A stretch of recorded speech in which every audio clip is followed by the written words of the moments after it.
Welcome to Mindshock. This is your host, Bruce McGuire, and this is the Reptilian Conspiracy, Episode 2. And we are going to be going over even more mind-shocking revelations.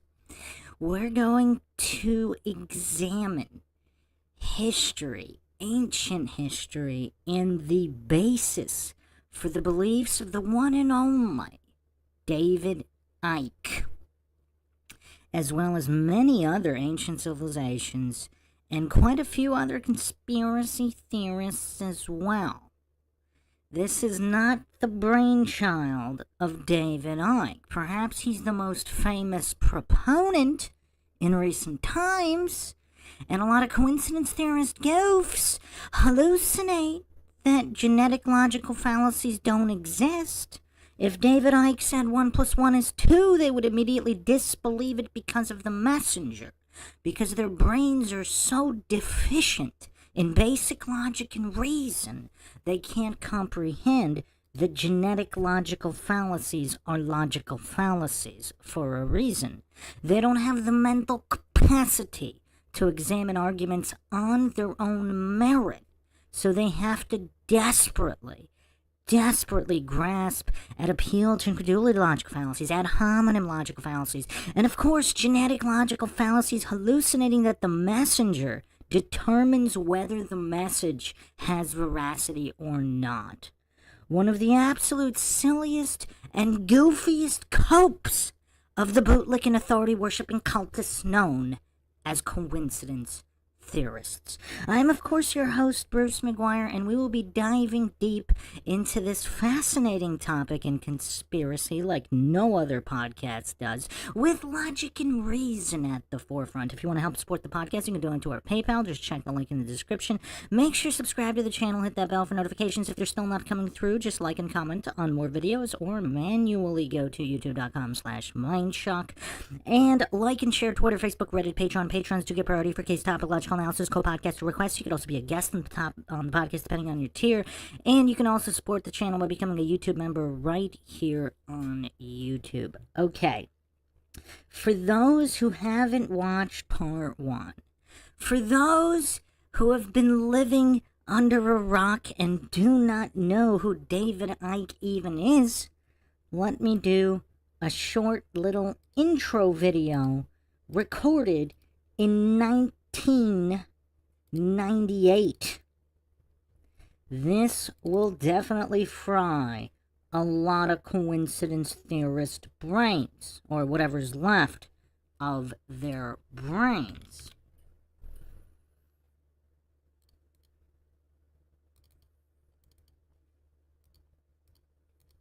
Now keep in mind, this is 1998. How much of what David Icke has said has come to pass?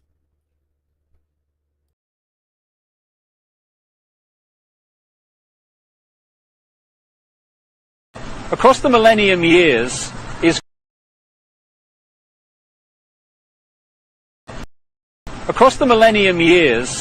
crunch time in this whole agenda, crunch time for the human race.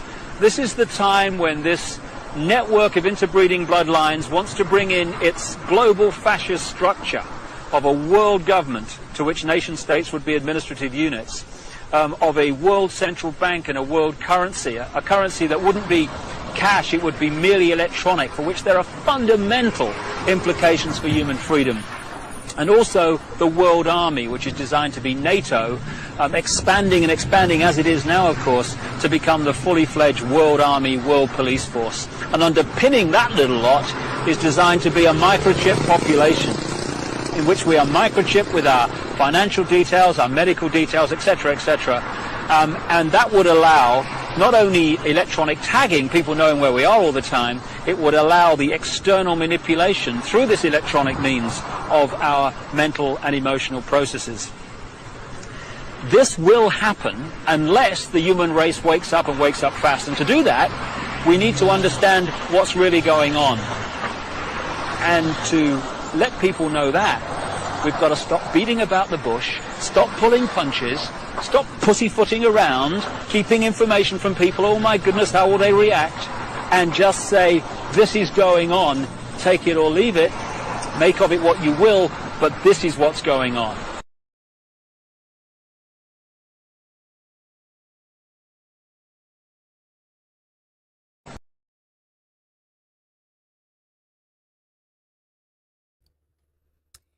Make of it what you will.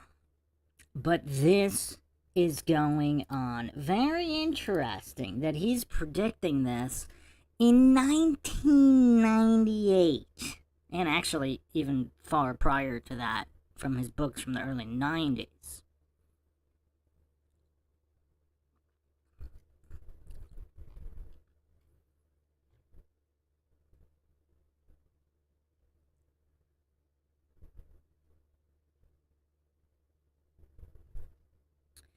So what does everybody make of David Icke's predictions here? Eerily similar to the Mark of the Beast.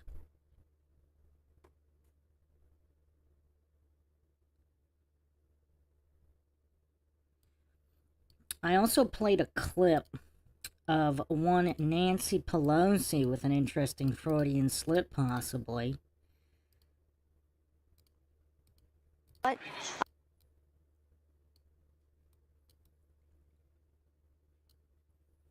this was on a previous live Q&A.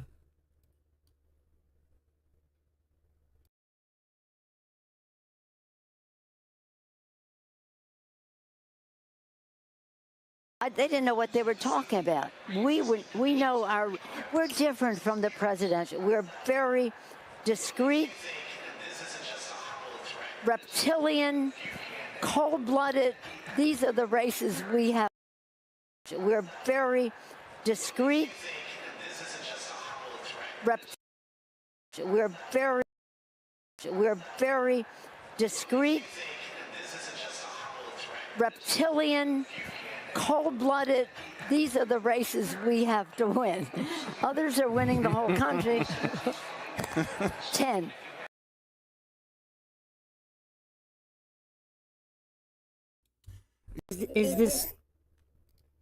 Is this some kind of revelation of the method? A Freudian slip? Who knows?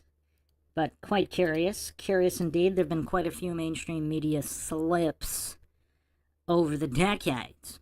Court of Public Opinion said these guys never give credit where credit is due. Those sci-fi books were written in the 50s through the 70s. Oh, my friend, the Court of Public Opinion, these concepts are far older than that. We're going back hundreds and even thousands of years regarding these theories. And we will be doing that shortly, but let me set the stage first. Sutsaka in the chat saying he needs a Freudian slap. I don't think you want to be alone with Sigmund Freud, Sutsaka.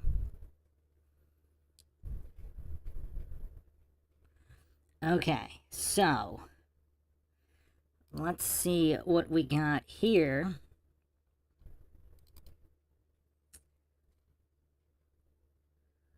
Let's go to 1934, my friends. 1934 is our next stop.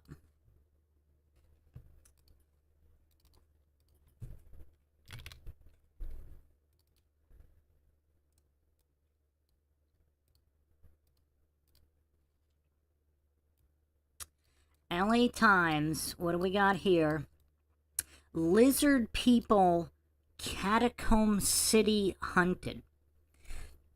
So not only do they know about the lizard people in 1934, apparently they're actively hunting lizard people cities in 1934 under the City of Angels, or Fallen Angels, depending on which translation one wants to follow. That's quite interesting. What do the coincidence theorists make of this article? New York Times, or LA Times rather. LA Times here, Monday morning, January 29th, 1934. Another coincidence is that there's 4 horsemen of the apocalypse right above that. But anyway, so this is the LA Times. With authority-worshipping cultists and bootlickers consider one of the foremost official newspapers in the United States. Lizard people's catacomb city hunted.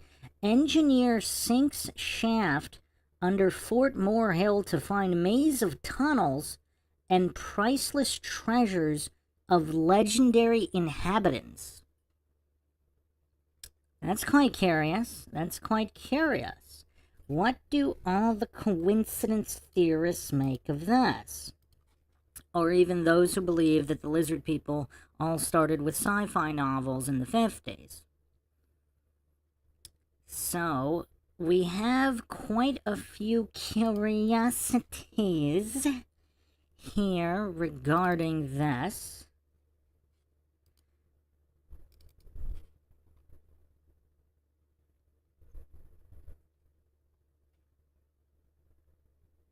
And did we talk about, just throughout all the history, we have the Snake Brothers of Native Americans, Carlos Castaneda and the Archons, and then David Icke actually borrowed, let's say, a lot of Carlos Castaneda's work, who allegedly had insider information from shamans, Yaqui, the man of knowledge, that he called Don Juan Matus, and Castaneda published these novels in the 60s. David Icke certainly seems to have borrowed some of his work regarding the concept of Archon's interdimensional brain parasites of sort, and more. We're not going to focus too much on that at the moment. I might have to do a dedicated podcast on Castaneda at another point in time. However, again, this does not originate with David Icke.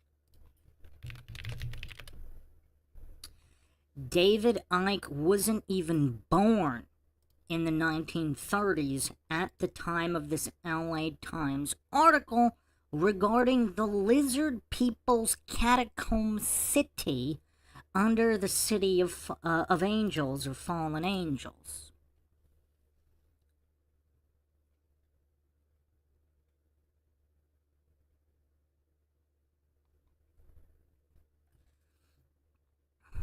Tsutsaka sounds like he's got his ears clogged.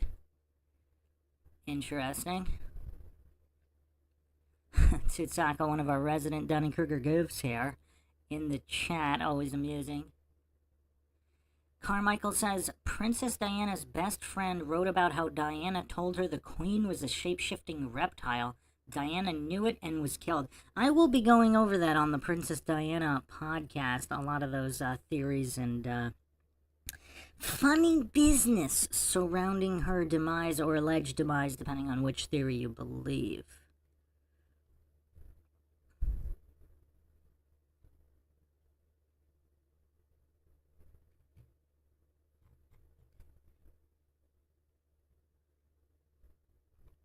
Interesting. Carmichael in the chat says, when David Icke was working for the BBC, he met Lord Mountbatten and said he's seen his eyes shift to reptile years before Icke went on his path. Another curiosity is Icke's last name. Is that Icke? Is that Icke? Or Icke?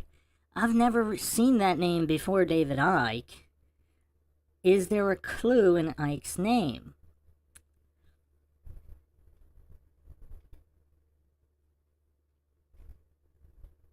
Icke. Icke. Alien Big Cat 23 says Oik. David Oik. Is that the British pronunciation? Alright, let's figure out what's going on with this reptilian city.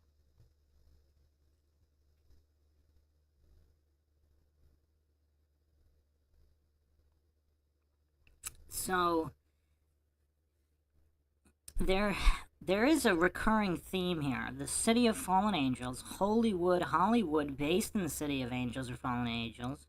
The Illuminati cabal obsessed with movie magic and hypnotizing the world. Possibly the Whore of Babylon is Hollywood itself.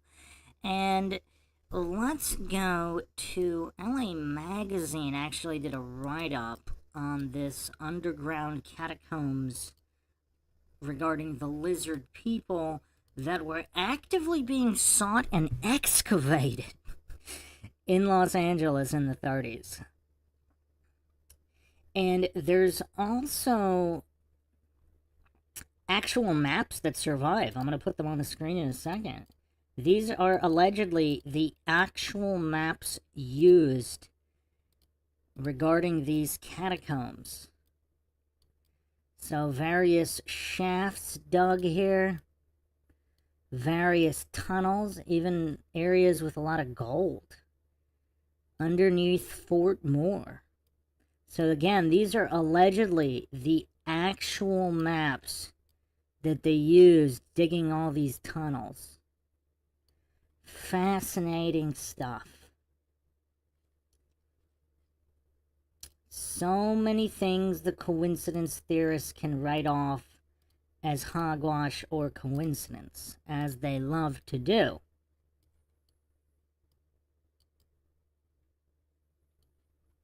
North portal of Broadway Tunnel. Portal?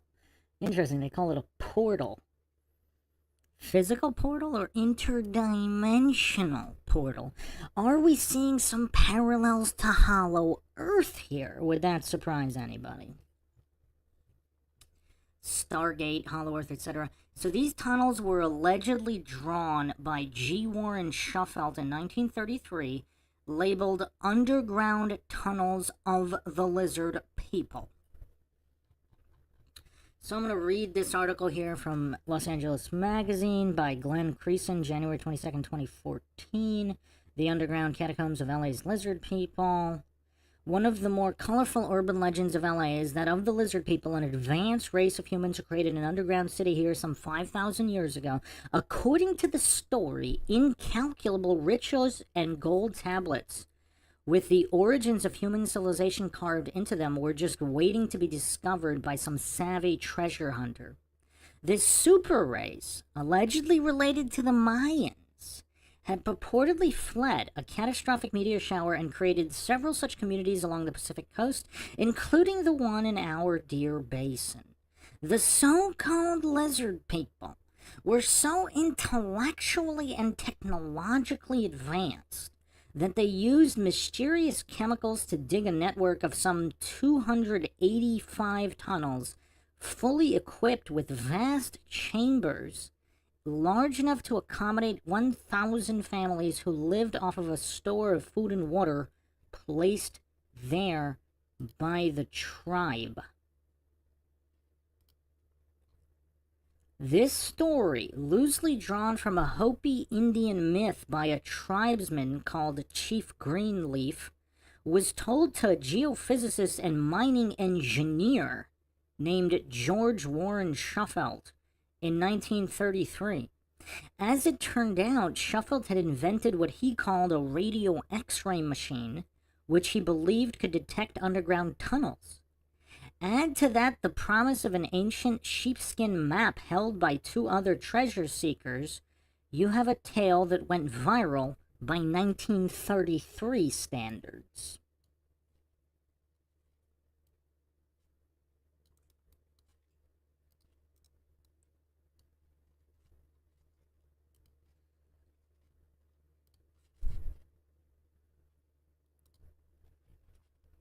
So for those that say Warren Shuffelt never had any such X-ray device, let's bring the receipts, baby. Let's start bringing the receipts.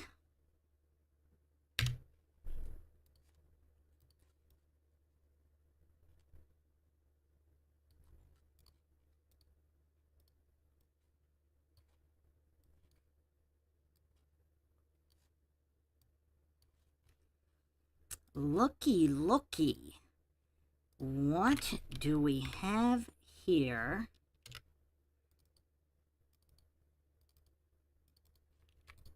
This appears to be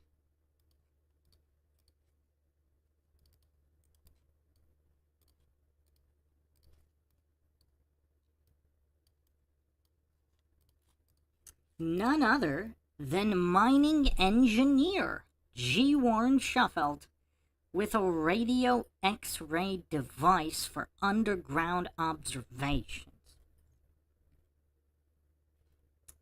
This is direct from the Los Angeles Times photographic collection for the goofs hallucinating.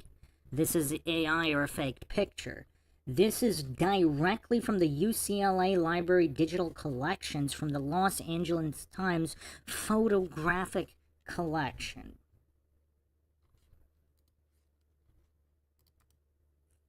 I will put the URL right on the screen for all the goofs, for all the coincidence theorist goofs doubting this.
So there's the URL here for all the goofs. So we got the receipts here. These are the receipts. Now obviously we don't know exactly how this machine works, but apparently this image is authentic.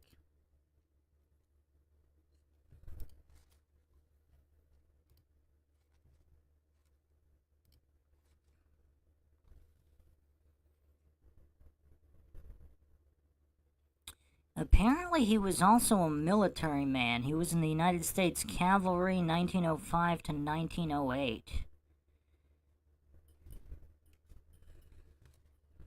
Interesting.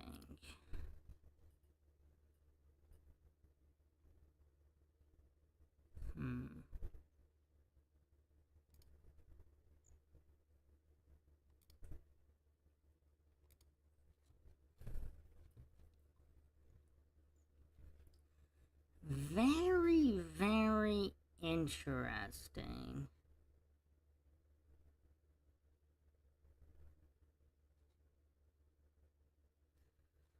I'm going to read the article in a second. Let's just get the background info here from LA Magazine.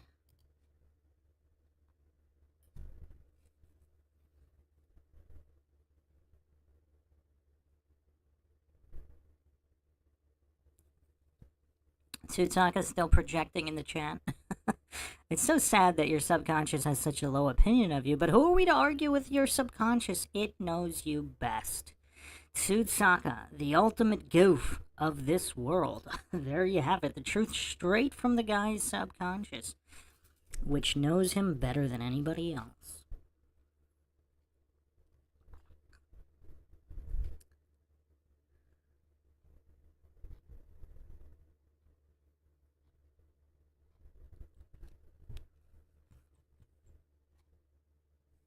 Wow, Tsutsaka conceded that he's the ultimate goof of the world. No surprise there, though. I mean, any goof that has this much of a fetish for humiliating themselves in chat time and time again. I mean, no one's surprised, Tsutsaka. Nobody's surprised by your concession here. Well done indeed. Okay, so let's continue the article.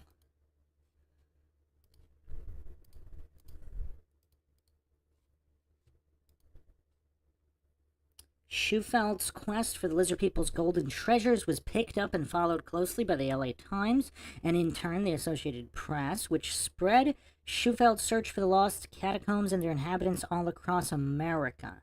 The entire underground city, appropriately shaped like a lizard, reached from Elysian Park, the lizard's head, to today's Central Library, the tip of the tail. Schufelt swore up and down that he had discovered the exact locations of 1,900 square feet of tunnels, rooms with 9,000 feet of floor space, and 16 places where gold was stored, all by using his radio X-ray machine. He created this map of the passages below the surface of Fort Moore Hill after getting permission from the County Board of Supervisors. You know, this is kind of curious. So the Los Angeles County Board of Supervisors approved his excavation here. He began a dig up North Hill Street overlooking Sunset Spring and North Broadway that was watched like an engineering soap opera by folks in the grip of the Depression.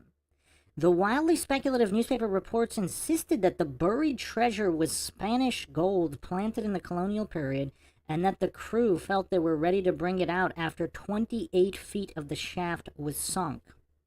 The deal made by Schufelt and his small team of associates was a 50-50 split with the county. So LA County was so greedy that for a 50-50 split, they agreed to allow him to excavate. The dig was plagued by challenges, dense boulders and plenty of mud after the shafts passed the water table. Some experts claimed the dig must reach 1,000 feet, while Schufelt did accomplish 200 feet. He found no gold or tunnels, allegedly. I don't know how, so in LA Magazine here, they're claiming they know for certain he didn't find anything, because if he did find something, and he didn't want to share it, why would he report it? Again, the goofery of these coincidence theorist writers is just so, it's just beyond clueless. When winter turned to spring, the digging stopped as the money dried up and the newspaper stories vanished, along with the radio X-ray. Well, clearly it didn't vanish, because this photo is from several years after that. G. Warren, as he was called in the days of the Great Lizard City Quest, stayed around Los Angeles and finally passed on in North Hollywood in November '57, leaving behind a great story and this memorable map. So again, what a lot of clueless coincidence theorists don't realize, like, if he actually did find something legit, and let's say he did report it, if this conspiracy is true, obviously it would be covered up. Or he himself would pretend he didn't find anything, even if he did, if he wanted to keep gold treasure, etc. But obviously coincidence theorists don't have the mental capacity to understand those possibilities and those variables. Obviously, I'm not claiming they're true. I don't claim anything is true or untrue. This is, of course, Mindshock, where the only thing we know for sure is that we don't know anything for sure.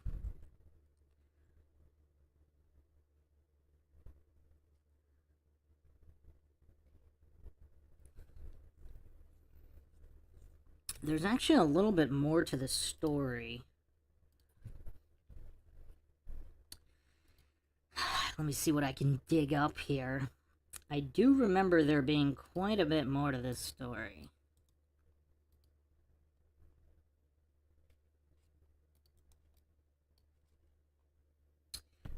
Apparently somebody was interviewed at some point. Like, the Native Americans knew about this underground city.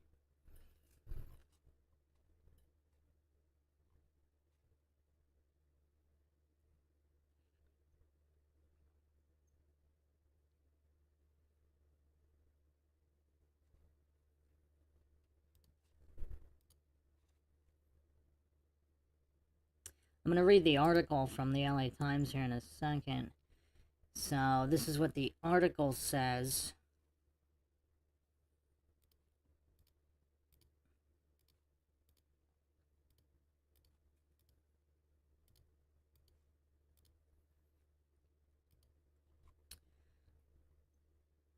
Busy Los Angeles although little realizing it in the hustle and bustle of modern existence, stands above a lost city of catacombs filled with incalculable treasure and imperishable records of a race of humans further advanced intellectually and scientifically than even the highest type of present-day peoples, in the belief of G. Warren Schufelt, geophysical mining engineer, now engaged in an attempt to wrest from the lost city deep in the earth below Fort Moore Hill the secrets of the lizard people of legendary fame in the medicine lodges of the American Indian.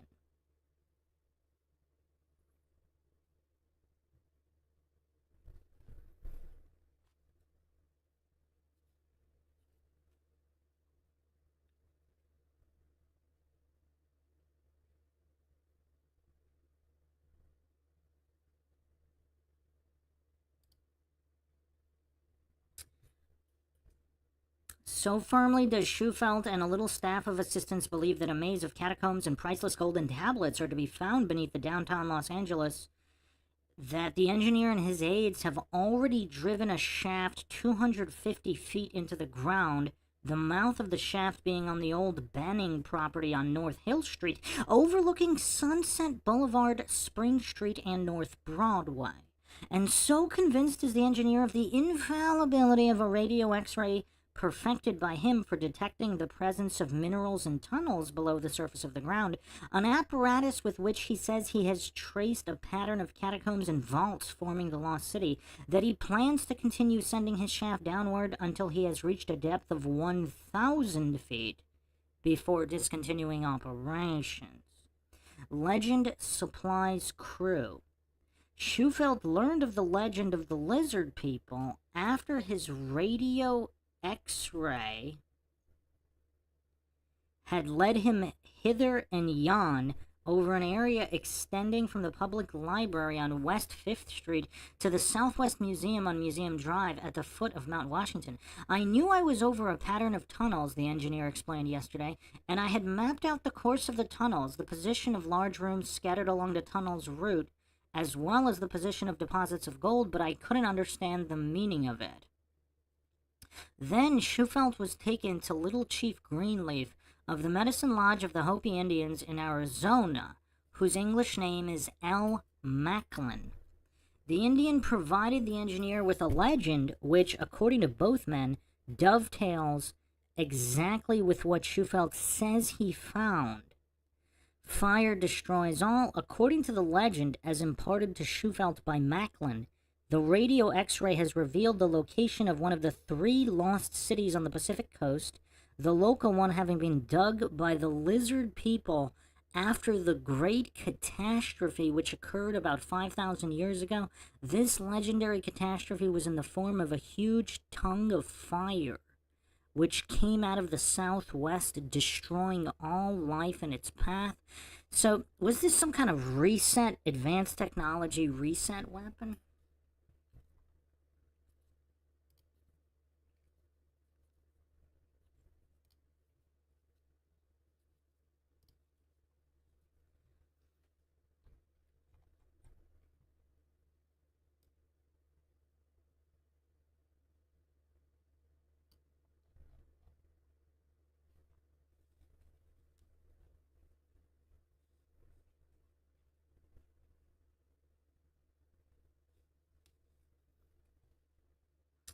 So what Schufelt said was that the drilling hit a water deposit which flooded the tunnels, making further excavations impossible. So that's what Schufelt reported to his financial backers. Now, obviously, we don't know if that's true or not.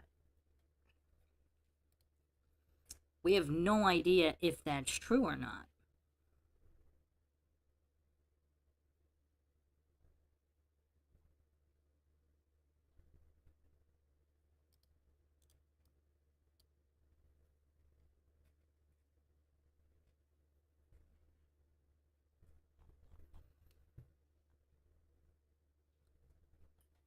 Carmichael asks, have you looked into the destroying of bells? Tartaria loved bells. Apparently the reptiles hate the frequency bells give off. Who knows? Yeah, that was in episode 1, my friend.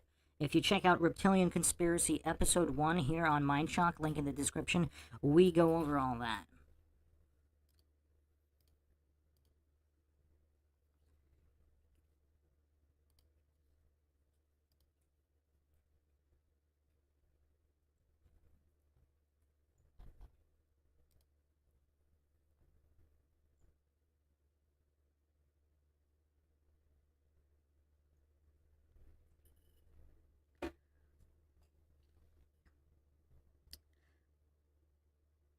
the path being several hundred miles wide. The city underground was dug as a means of escaping future fires.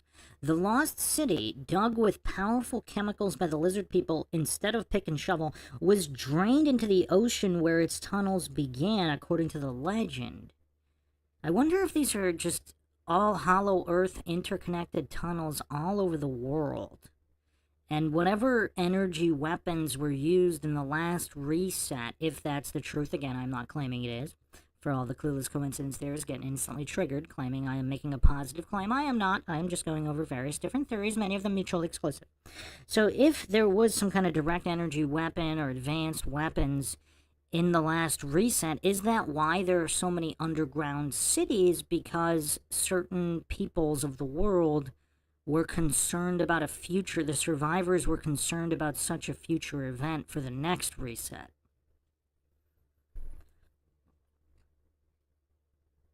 But continuing on here,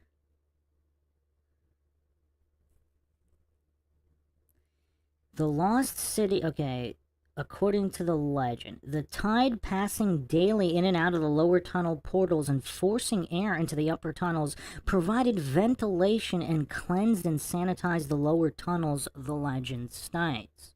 Large rooms in the domes of the hills above the city of Labyrinths housed 1,000 families in the manner of tall buildings, and imperishable food supplies of the herb variety were stored in the catacombs to provide sustenance for the lizard folk for great lengths of time as the next fire swept over the earth.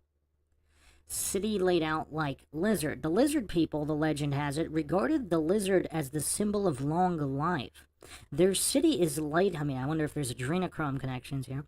The city is laid out like a lizard, according to the legend, its tail to the southwest, far below 5th and Hope Streets, its head to the northeast at Lookout and Marda Streets. The city's key room is situated directly under South Broadway near 2nd Street, according to Shufelt and the legend. This key room is the directory to all parts of the city and to all record tablets, the legend states. All records were kept on gold tablets, 4 feet long and 14 inches wide. On these tablets of gold, gold having been the symbol of life to the legendary lizard people, will be found the recorded history of the Mayans. And on one particular tablet, the southwest corner of which will be missing, is to be found the record of the origin of the human race. So built into this legend is that the origin of the human race is missing from the tablet itself. How did they know that? That's curious. Tablets photographed. Shufelt stated he has taken X-ray pictures of 37 such tablets, 3 of which have their southwest corners cut off. Quote, "My radio X-ray pictures of tunnels and rooms, which are subsurface voids, and of gold pictures with perfect corners, sides and ends, are scientific proof of their existence," Shufelt added. However, the legendary story must remain speculative until unearthed by excavation, end quote. The lizard people, according to Macklin, were of a much higher type intellectually than modern human beings. The intellectual accomplishments of their 9-year-old children were equal of those of present-day college graduates, he said. It's a very specific age. So greatly advanced scientifically were these people that in addition to perfecting a chemical solution by which they bored underground without removing earth and rock, they also developed a cement far stronger and better than any in use in modern times, which they aligned their tunnels and rooms. Hills enclose city. Macklin said legendary advice to American Indians was to seek the lost city in an area with a chain of hills forming the frog of a horse's hoof. The heck does that mean? What a riddle there. The frog of a horse's hoof. The contour of hills surrounding this region forms a design substantiating Schufelt's findings, he said. Schufelt, so is that kind of like, okay, so there's something the shape of a frog inside something the shape of a horse's hoof. Schufelt's radio device consists chiefly of a cylindrical glass case inside which a plummet attached to a copper wire held by the engineer sways continually, pointing, he asserts, towards minerals or tunnels below the surface of the ground, and then revolves when over the mineral, or swings in prolongation of the tunnel when above the excavation. He has used the instrument extensively in mining fields, he said.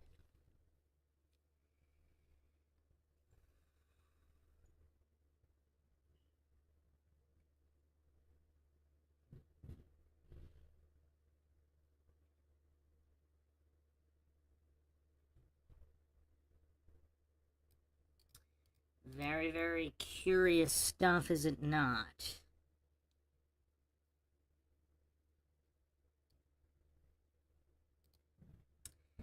Very, very interesting stuff indeed.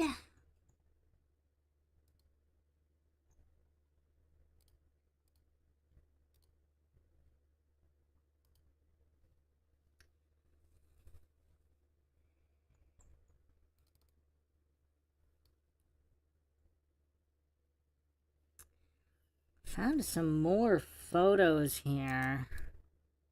Another image here, quite interesting. Looks like the LA Times map was actually taken from, I don't know if this was also in the newspaper or this was the original drawing here. But let's take a look at this.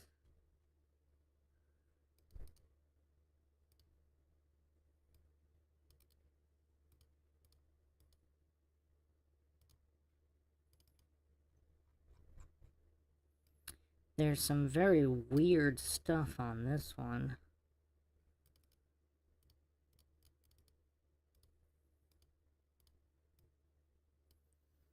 So we have, I don't know if this is a reference to the Mayans here on the top. And then we have some other photographs here, additional photographs of this X-ray machine device, as well as some, it looks like there's some kind of excavation going on here.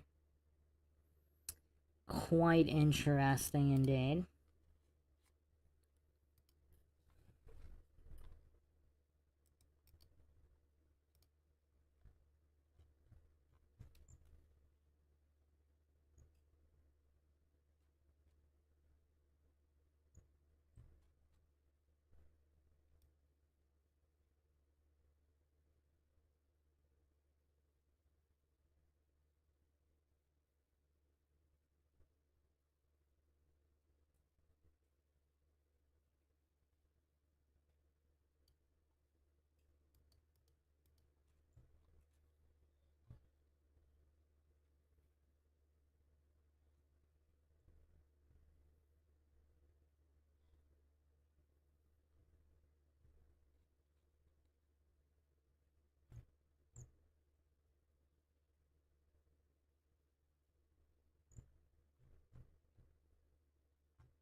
Yeah, apparently, just reading here, apparently there were a few different excavations here. This article is from the second excavation. Wonder what they found in the first one.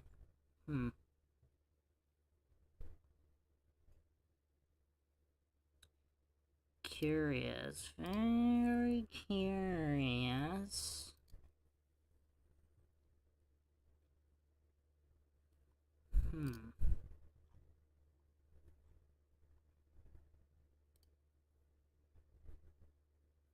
Yeah, this image on the screen was in the newspaper.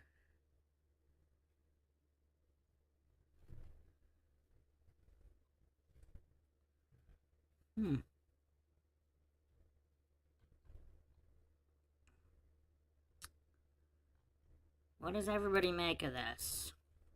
And then, of course, it was disappeared and never referenced ever again, which is another curiosity, is it not?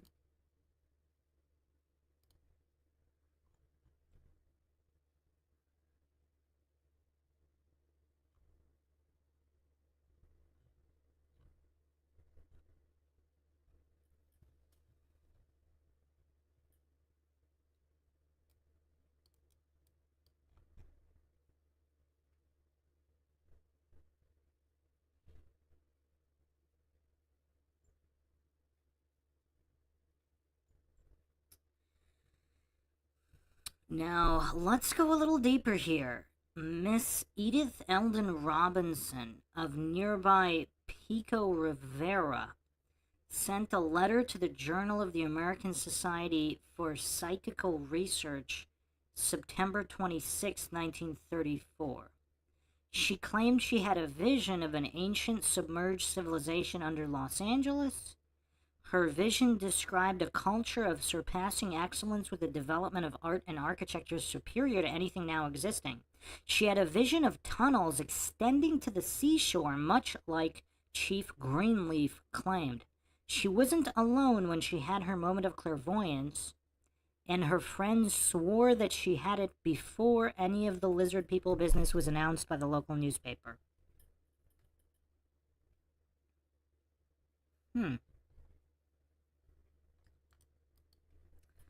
And there's actually an article on this woman as well.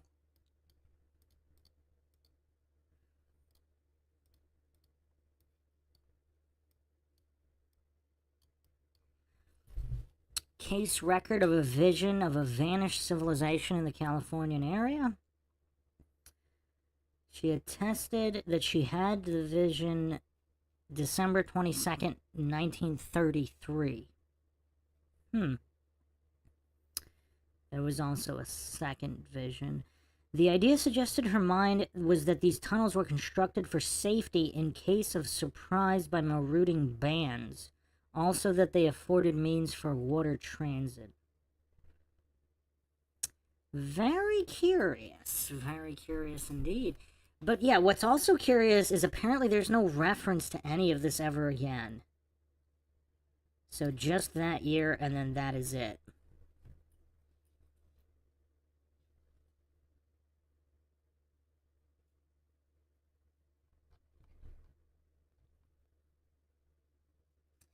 What's also curious is for all the goofs hallucinating that Shufelt was just some kind of scam artist, what's interesting is that his machine actually did work, unless that's all coincidental, because there were tunnels and shafts that they found.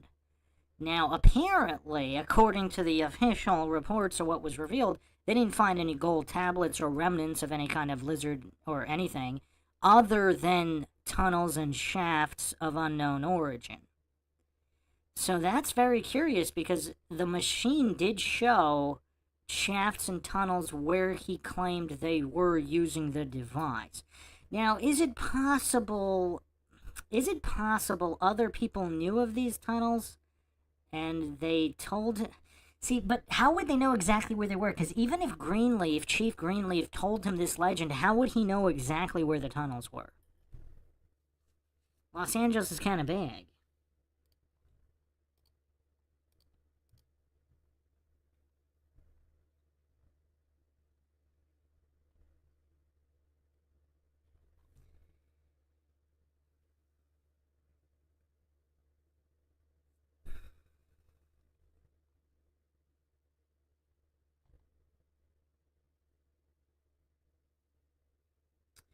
Carmichael says, remember that one guy who worked for the government in DUMBS said he's seen reptiles underground and got his arm zapped off? I don't remember anything about an arm zapping off, but I do remember more than one guy who made that claim.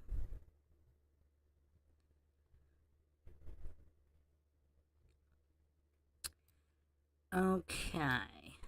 So yeah, does anybody else find it curious that there really is nothing else here?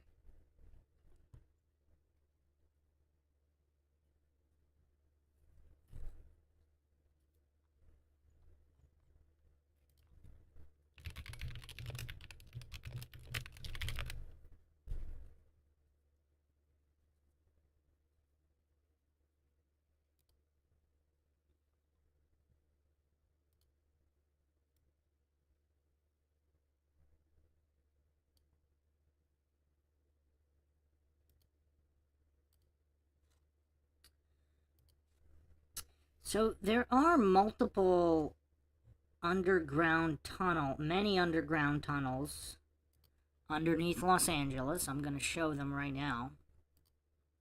Over 11 miles of underground tunnels. This is all official, on record. So are these repurposed tunnels from ancient tunnels? I mean, every city has underground tunnels. A lot of goofs don't know that, but these tunnels were used during Prohibition. Now, the question is, what is the source?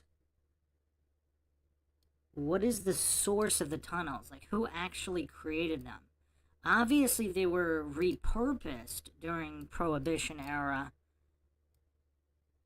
And then the military, obviously. But what was the original source? Who actually built these tunnels? That's the main curiosity here. There's over 11 miles of tunnels. I mean, that's on record. Who knows how many more miles there could be.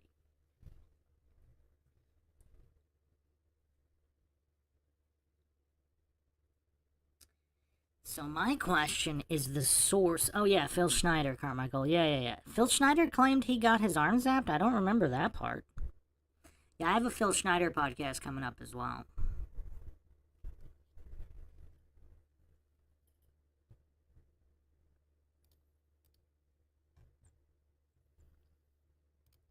So all these countless tunnels underneath Los Angeles and many other cities, I mean, again, like, has anybody actually been able to trace the construction of the tunnels themselves?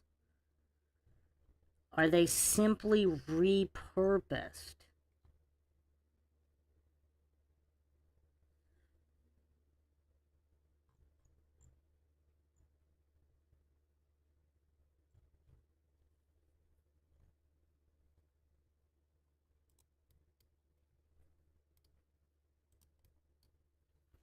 This particular tunnel here looks pretty creepy.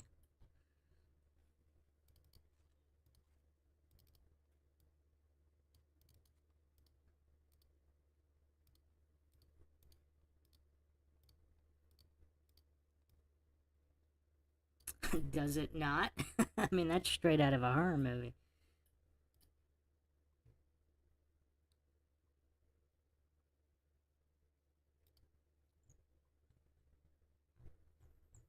So again, obviously they were all repurposed and utilized during Prohibition. But what about the source of the tunnels? And for some of the subway tunnels, again, were they simply repurposed from older tunnels? Obviously, it's difficult to find definitive information on construction of tunnels over 100 years ago.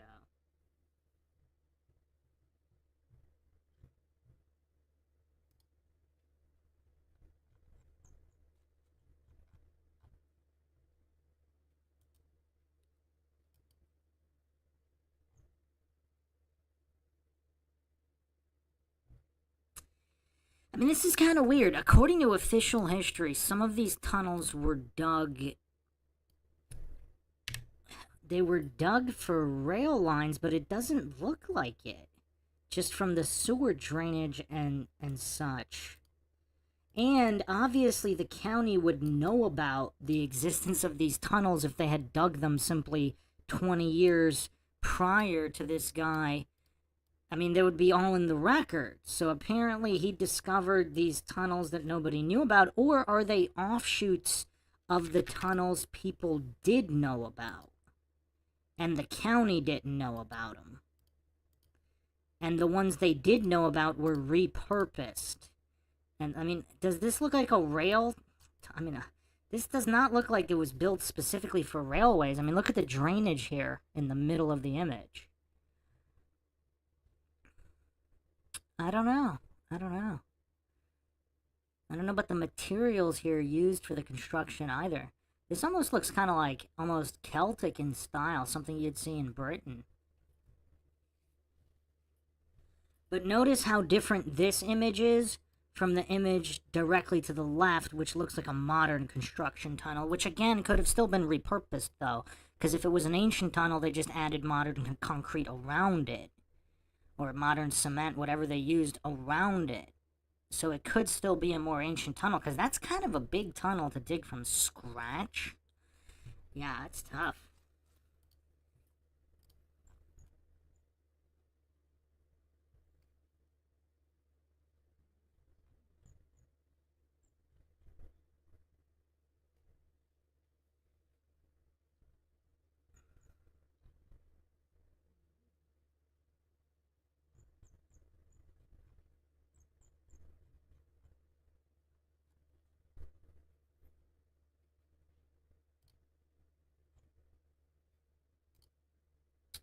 Yeah, I mean, it seems like there's a whole bunch of different types of tunnels.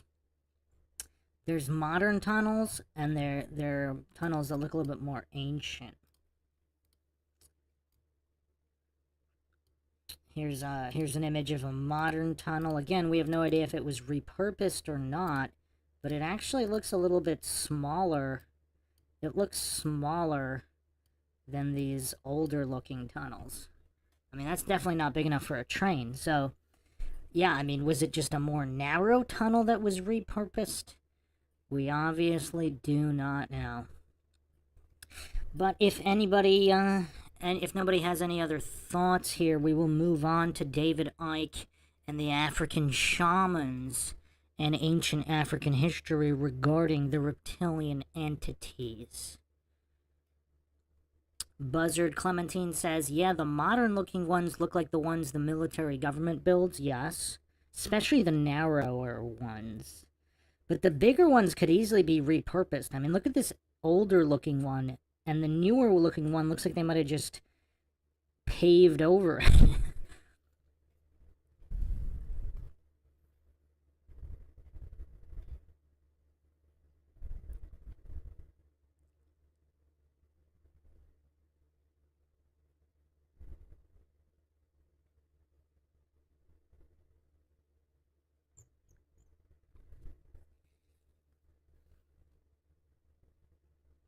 Radar says, my thinking is everything was a lot more joined up and everyone traveled quite a bit. Yeah, whether it was Atlantis or Tartaria, I think a worldwide civilization is very possible. I mean, airships, underground tunnels, stargates, who knows? And if they had electricity.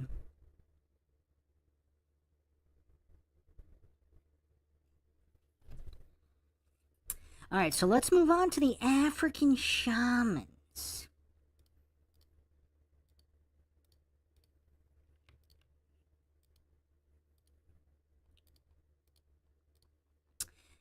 Let's see. So what's curious is David Icke tracked this guy down after hearing so many countless reports. I forget what he said. Did he say there were hundreds?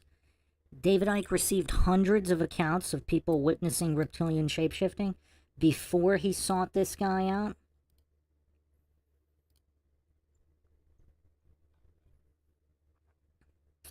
So this was a multi-hour, I think it was 6 or 8 hours. I have trimmed it down for us to examine here, a little bit more digestible. This is an individual known as Credo, and Icke will provide the intro here. Credo Mutwa.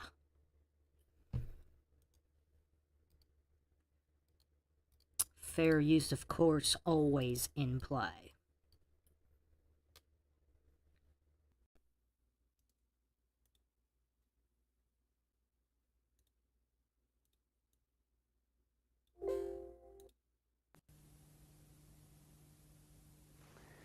Hello, and welcome to Africa, this enormous and astonishing continent. South Africa, to be more precise, just a short drive outside Johannesburg. And I'm here to talk to a remarkable man, Credo Mutwa. When I first came to South Africa about 18 months ago, within 2 or 3 days, I was introduced to Credo Mutwa. I'd never heard of him at the time, but from the moment I met him, I didn't stop listening and he didn't stop talking for at least 5 hours. And within the first few minutes, I realized I wasn't just in the presence here of a man of great knowledge, and he's certainly that. I was in the presence of a genius, a unique human being. And Credo Mutwa is without doubt the most incredible man it has been my honor to meet. Credo is what some people around the world call a shaman, and some deeply, deeply ignorant people call a witch doctor. And to give him his official title, he's a Sanusi in the Zulu nation. Sanusi is the carrier, the keeper of the ancient knowledge of so much, including the ancient knowledge of history of Africa, where all this came from, where the people came from, what the truth of history is, instead of the largely nonsensical version of history that we get through the universities and the schools from very, very well-educated professors who know. There are only 2 Sanusis left in South Africa. Credo is one.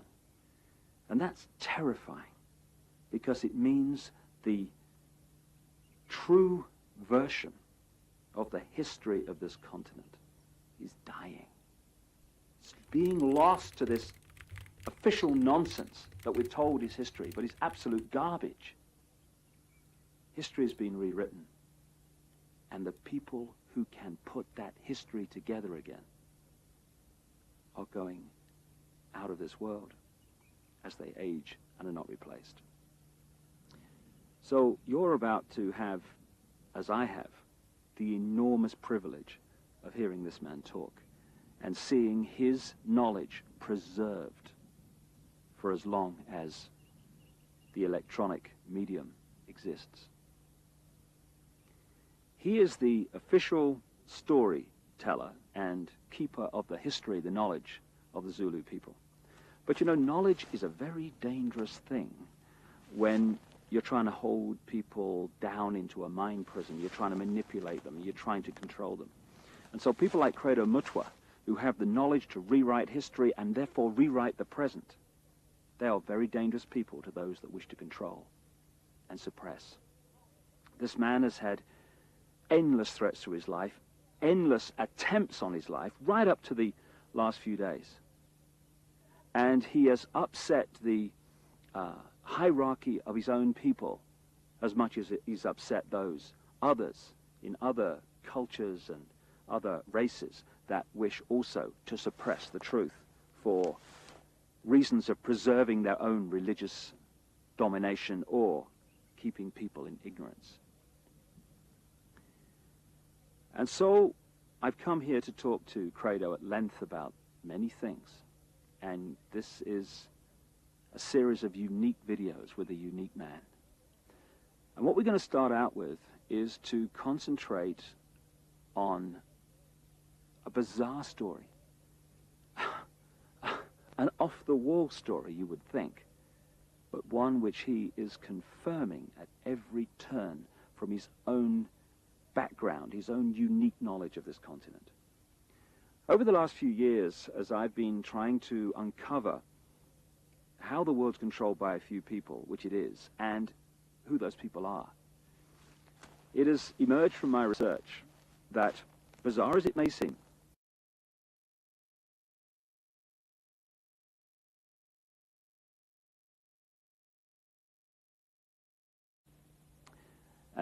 a reptilian race from another world, interbred with humanity in the far ancient world, creating hybrid crossbreed bloodlines. You see references to these in the Old Testament and into endless of the ancient texts. In the Old Testament, it talks about the sons of God, which in the original is sons of the gods, plural, interbreeding with the daughters of men to create the hybrid race, the Nephilim.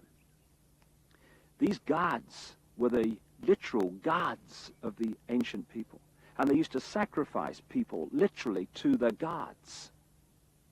And these crossbreed bloodlines, as ancient accounts tell around the world, were put into the positions of ruling royal power in the ancient world. And then, as is happening today, when you do the genealogy of the ruling families and the ruling positions of power in the world, be they the 42 presidents of the United States up to Bill Clinton, be they the British royal family, be the aristocracy of Europe, any of these key ruling elites, the top of the banking system, the top of the global business system, you hit the family lines which go back to these same ruling lines of the ancient world, royal lines, that the ancient accounts say were the crossbreeds between humanity and these reptilian gods.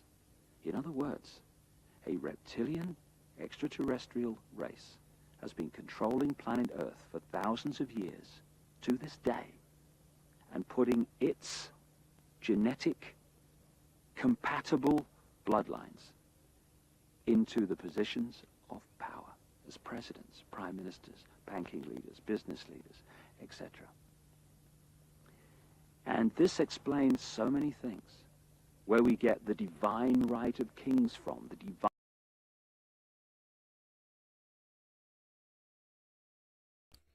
Okay.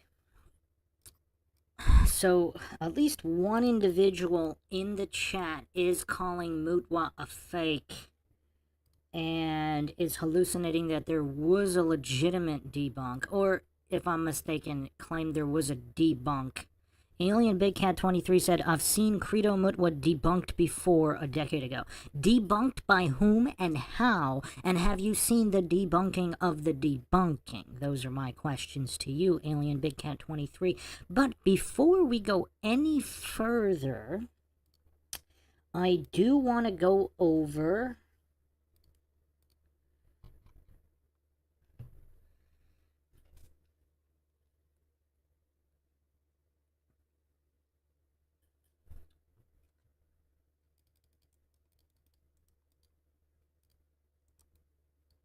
whether or not Mutwa can be authenticated.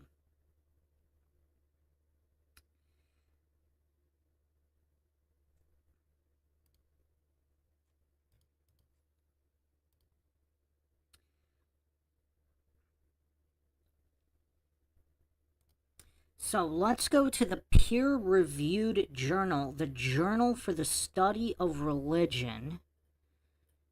And this is a South African journal. Scholarly Contributions, Contemporary Significance in the Academic Study of Religion. Okay, in South Africa. So let's go to Volume 15, Number 2, 2002. And this is... I'll put it on the screen for all the coincidence theorists, because we have to provide all the receipts here. Because a lot of goofs will just hallucinate he's a fraud and he's just this random guy who made up that he's a shaman. But obviously here on Mindshock we will provide all the receipts.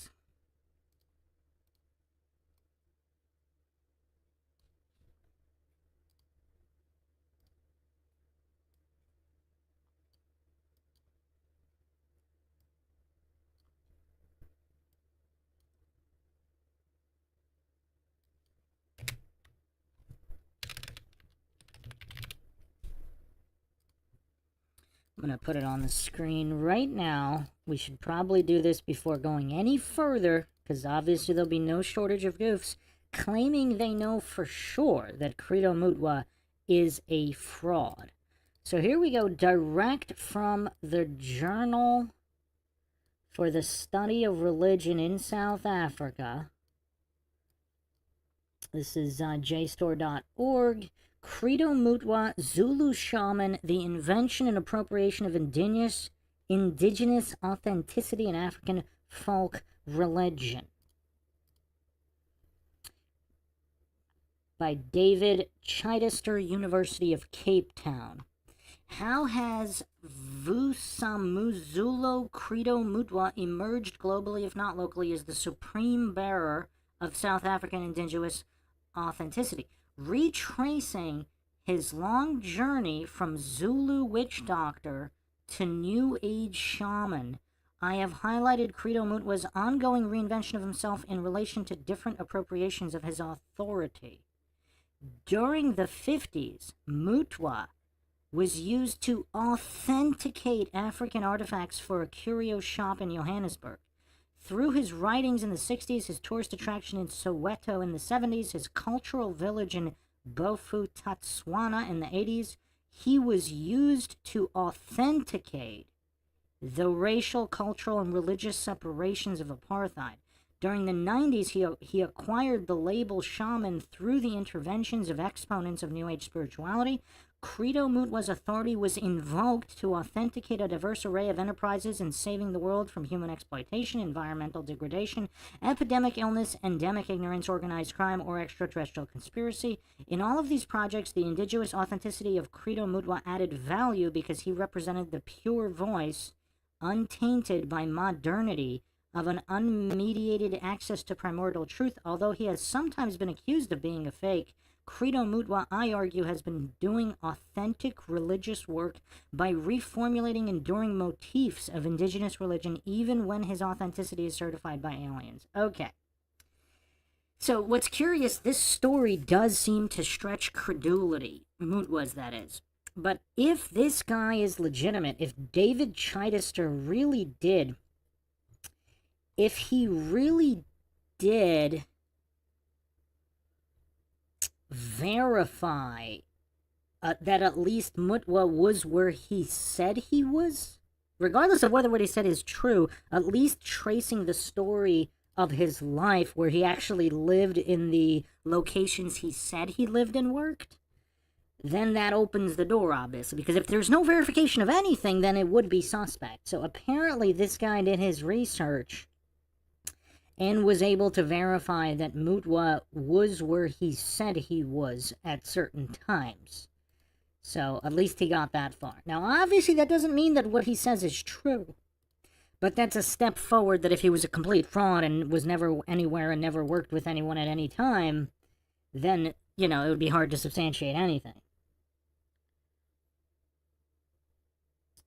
I mean, this article goes on to saying that he actually attended an international conference on transpersonal psychology in Kyoto, Japan, in 1985, introduced as the great Zulu shaman Credo Vusamuzulu Mutwa. So apparently, this guy, whether legit or not, he was used to authenticate all of these things in all of these different fields, as he was presented as an authentic voice by many different people in South Africa, and apparently other areas in Africa as well.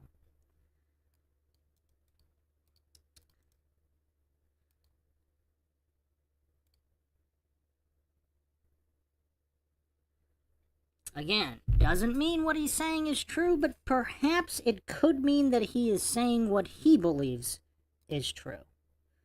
Perhaps. Now, I wonder what the alleged debunking brought up.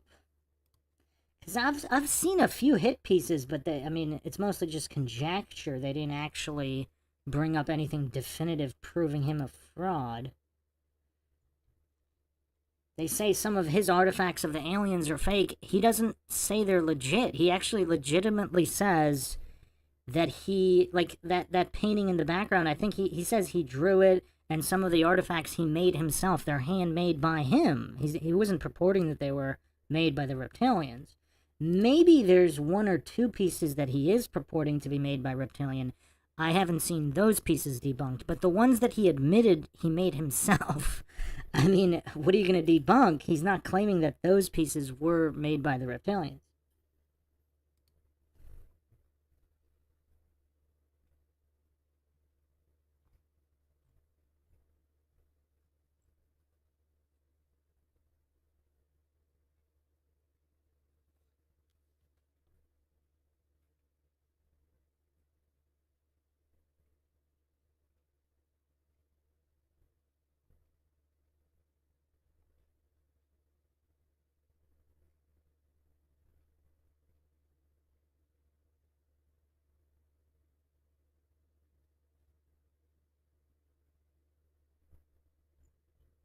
Now, there were a lot of hit pieces on him as well.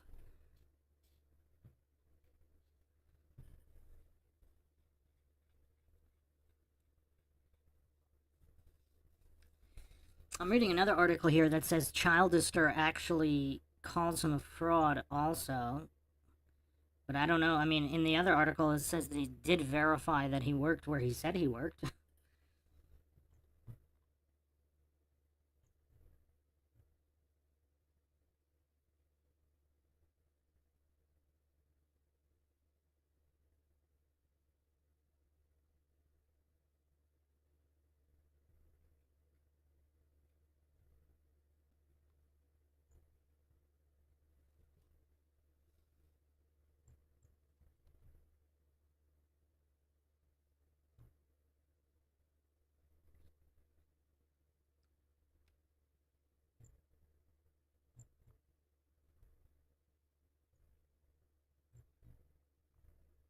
Just give me a second. I'm looking at this other work here.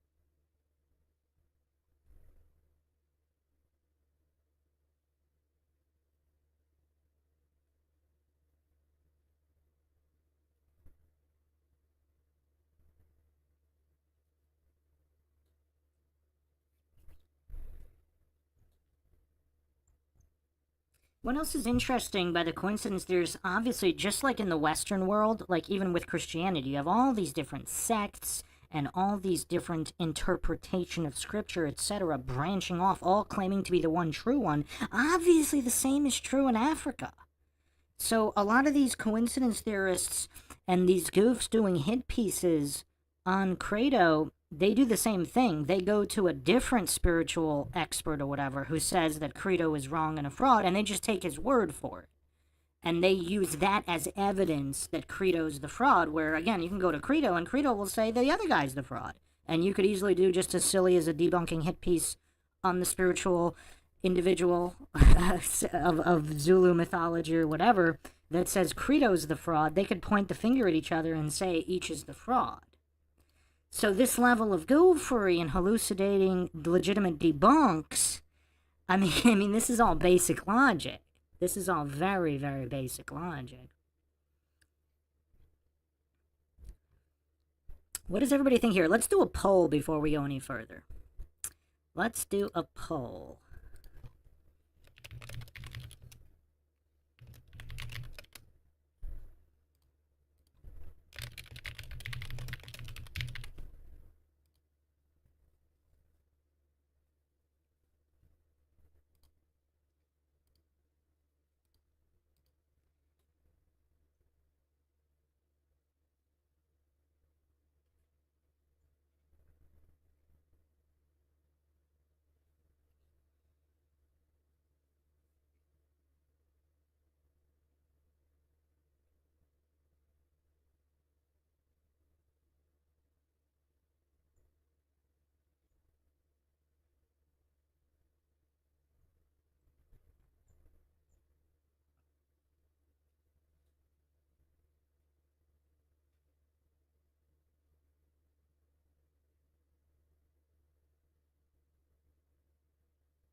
Another thing I've found here is that people who interviewed him well into his 90s say that he's consistent. Everything he's saying about the mythology and his own stories are 100% with consistent to what he wrote so many decades prior. So he is consistent. Again, whether what he's saying is true or not.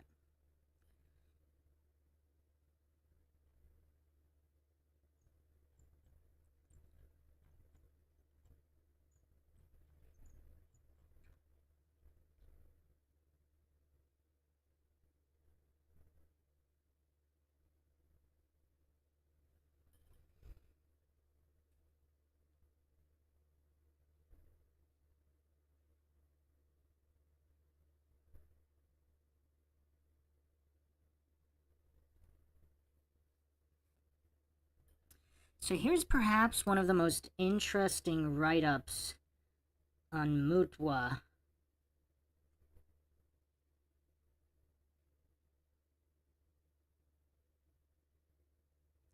Is November 2018, Studies in African Languages and Cultures, Vasumazulu Credo Mutwa, Sangoma, African Sage, Fraud, or New Age Shaman, written by Agnieszka Podeleka, University of South Africa.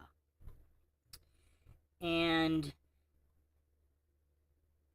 let me, I'll do a screenshot of this as well for the coincidence theorists.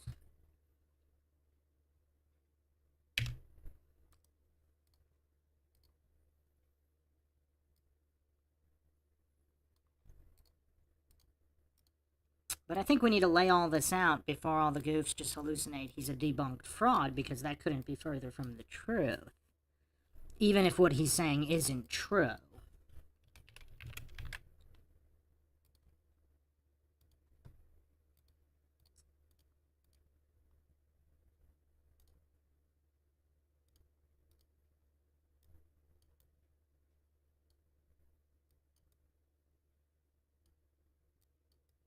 I'll just read the abstract and the conclusion here. We can get more into this later if people are interested. Abstract: Vasumazulu Credo Mutwa is a South African Sangoma, a writer and an artist, and a controversial expert on UFO-related conspiracy theories. He considers himself an expert on South African, especially Zulu cultures and religions. He is rejected by academics, or quackademics, whatever you want to call them, and often considered a self-imposed expert and a fake whose version of Zulu religious beliefs has ventured so far from Zulu religion that they are hardly recognizable. I mean, not unlike any major religion with offset sects, etc. Mutwa himself claims to be misunderstood and falsely judged. He calls himself a shaman, a chosen one, a guardian of secret knowledge, and an expert on esoteric African wisdom. In the article I present VC Mutwa's artistic accomplishments, his version of Zulu mythology, and Sangomas' work, I compare his versions to known facts about Zulu culture, or alleged facts. I also analyze Mutwa's popularity within New Age circles and try to assess the veracity of Mutwa's claims and place him within New Age rhetoric. Okay, here's another important point, like, Look at mainstream quackademia in the West at indoctrination facilities. How much of it is true? And whenever somebody comes out that defies the narrative, whether we're talking Anatoly Fomenko of the New Chronology exposing the fraud of history, because obviously the victors write the history books, or Tartaria, if that's the real truth, obviously the official quackademics would disagree. Is that what's going on in South Africa, where if Credo is legit and he has the real info, obviously that would contradict the established so-called facts, the established powers that be narrative within Zulu culture. So that wouldn't be surprising, would it? And obviously it wouldn't prove him a fraud. If anything, if what he's saying is true, that would actually prove what he's saying is true, because it would be against the false narrative. So here's the summary from all of this. During his 97 years of life, is he still alive? So he was 97 in 2018?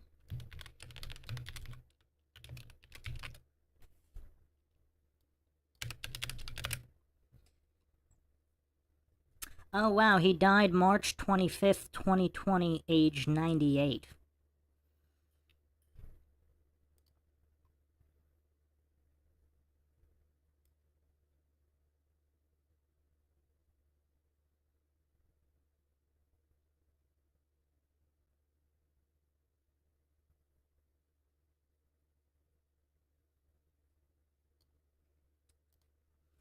Anyhow, summary here. During his 97 years of life and over 70 years of working as a Sangoma and an artist, Mutwa has proved to be an outsider, a person who walks his own path and who does not give up his beliefs, though he has managed to accommodate in order to market needs. He has adapted himself to the demands of new markets, he answers New Agers' needs, and he does not see a contradiction in being a Sangoma, a shaman, and a New Age authority. Mutwa is a practicing Sangoma, and Sangomas fulfill the same duties as shamans. They have the same abilities and play the same social role. Mutwa is also a New Age shaman, always ready to share his wisdom and methods on how to live a holistic life. For New Agers, the authenticity of African wisdom comes secondary to Mutwa's pacifist and holistic message, which inspires thousands of people around the world. Mutwa is an innovative and ever-changing artist. One cannot perceive him as mainly a Sangoma or mainly as a writer, as he became the writer because he had already been the Sangoma. As an expert on Zulu mythology, Mutwa is an unreliable source of info for academics, or quackademics, but I would not call him a fraud. He keeps to his beliefs, and after spending some time with him and interviewing him, I think he believes in what he says. He may truly believe that a strange woman from his hallucinations is Amarava, and that he heard all of the stories and myths he wrote from this goddess. Now here's another side point. If he truly believes this vision, why would he go against his own vision of what the true mythology or history of the Zulu people is in favor of whatever's just currently being preached by quackademics or academics, whatever you want to call them, within Zulu research? Would anybody, if anybody truly believed their vision was legitimate and the truth, if they're honest and not a coward, obviously they would go with the information that they experienced themselves over what they wrote in some kind of over what was written in some kind of unreliable accounts, allegedly from the original history of the Zulu people. Again, not rocket science. I mean, it's basic logic here, even if he's wrong. He is reliable as a Sangoma. He offers insights into Sangoma's work, and he can be treated as a good source, usually in accordance with other Sangoma's statements. Difficult to be classified, Mutwa remains a person and an artist full of contradictions and impossible to be unraveled. A Sangoma, an inventive writer, an artist, and a New Age shaman.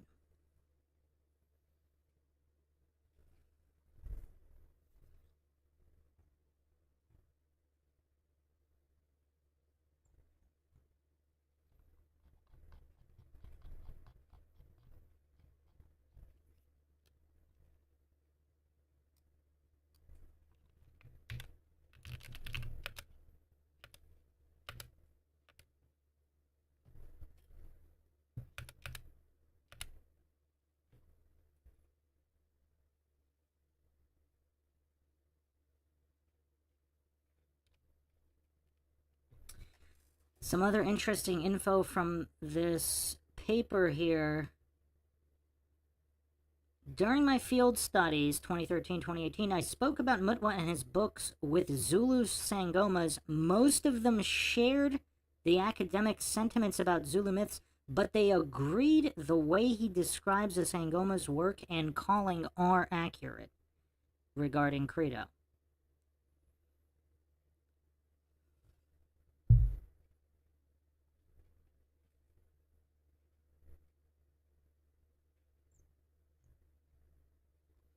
Sangomas are diviners, clairvoyants, healers, exorcists, people who are believed to contact ancestral spirits in Nguni ethnic groups. They're believed to have abilities and perform duties similar to or identical to shamans from different cultures of the world.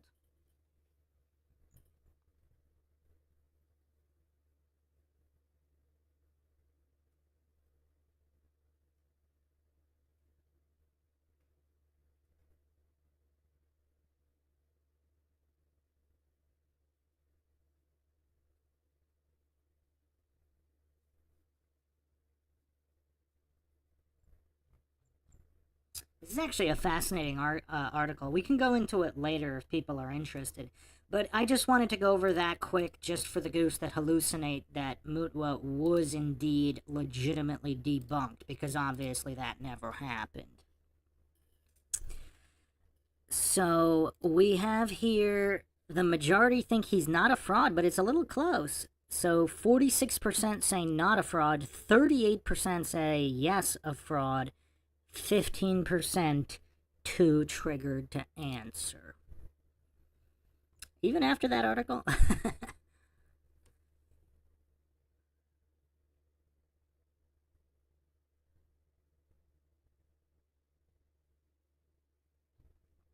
Okay, so let's get into this interview now. I don't think... Did anybody reply? Was it Alien Big Cat?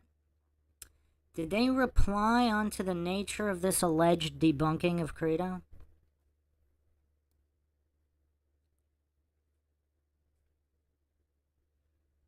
I might have missed the comment, but Alien Big Cat can comment again if there was indeed any kind of legitimate debunk of Credo, because apparently there wasn't.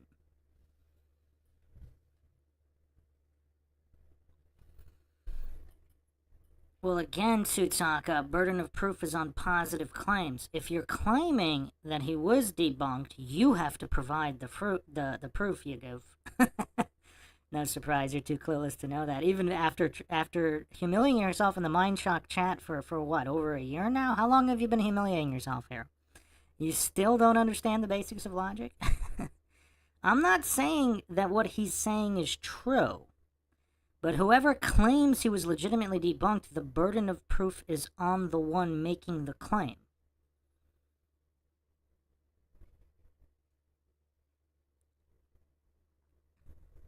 I'm not claiming that what he is saying is true. The goofs who are claiming that he was legitimately debunked are doing that, basically saying what he's saying is false since he's a fraud.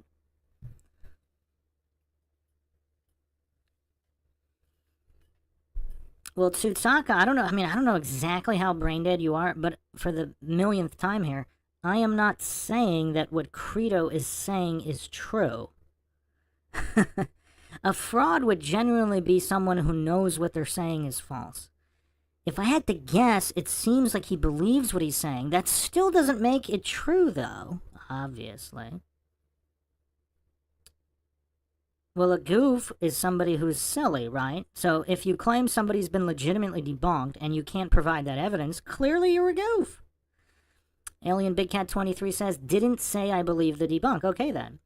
So I don't know what Tsutsaka's on about, but I guess, the fetish for humiliating himself is just, it's such a strong compulsion, he just can't help himself.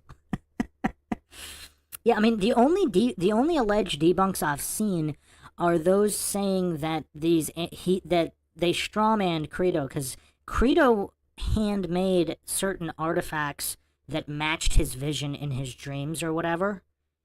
And he literally states he made them with his own hands. And a lot of the debunks are saying, oh, these are obviously not alien artifacts. They were never purported to be. I think there might be one artifact that he says is extraterrestrial or whatever from the reptilian interdimensional entities. I haven't seen that one debunked. All the alleged debunks I saw were them saying that his own admitted handmade creations and carvings were not were rudimentary and obviously made by humans, which he openly admitted. So those are the only debunks I've seen.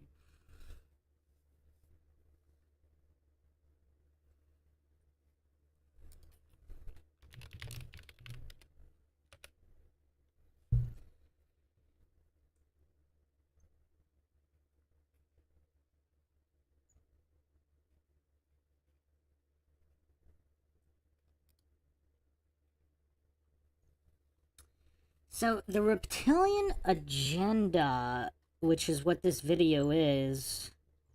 See, the original release date. It's the original release date here.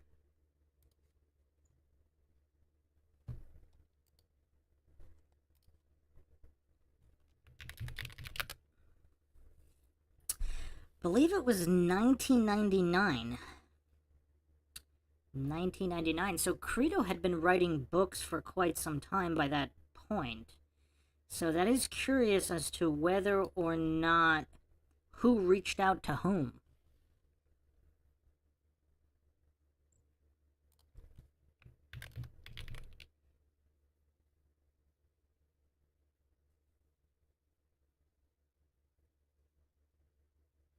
Well, also Zachariah Sitchin, who there's been a lot of alleged debunks of him as well. I don't know what to make of that.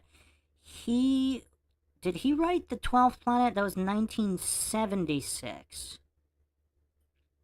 So that was the Anunnaki theory of ancient aliens and humans being used to mine gold.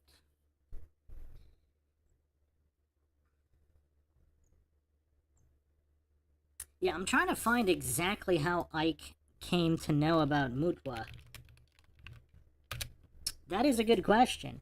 But Mutwa had... So he had been writing books for quite some time at that point.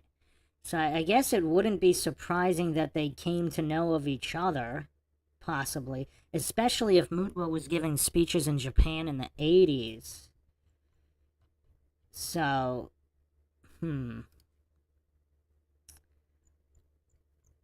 I mean, Africa and South Africa is a staple in ufology as well. So, yeah, I mean, I don't know if maybe they'll say it in the interview on how, I think they might, actually. I don't remember if I clipped it here, though. The internet, people were on the internet in the 80s. John Lear, actually, those BBS boards in the late 80s with John Lear. That actually gave rise to the popularity of ufology in the U.S. or the Western world.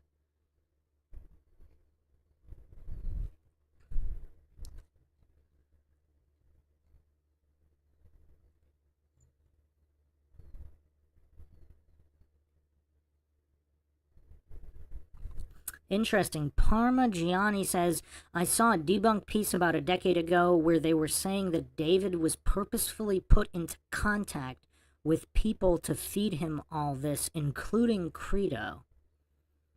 Interesting.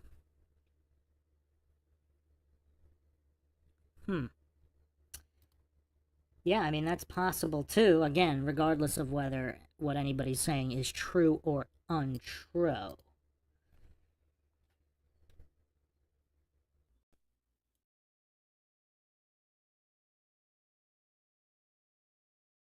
Right to rule because of the bloodline, the genetics.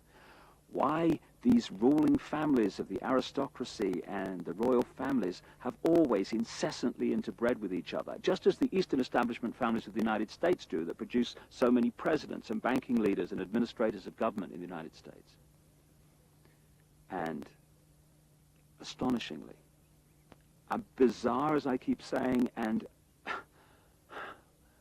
seemingly ridiculous as this story may be from our conditioned perspective of life and reality, when I started talking to Credo Mutwa from his African experience and knowledge of the most staggering depths and variety, he tells exactly the same story that I have uncovered around the world, exactly in great detail. And if Africa and the world is ever going to be free, and we are, then they have to listen to this man.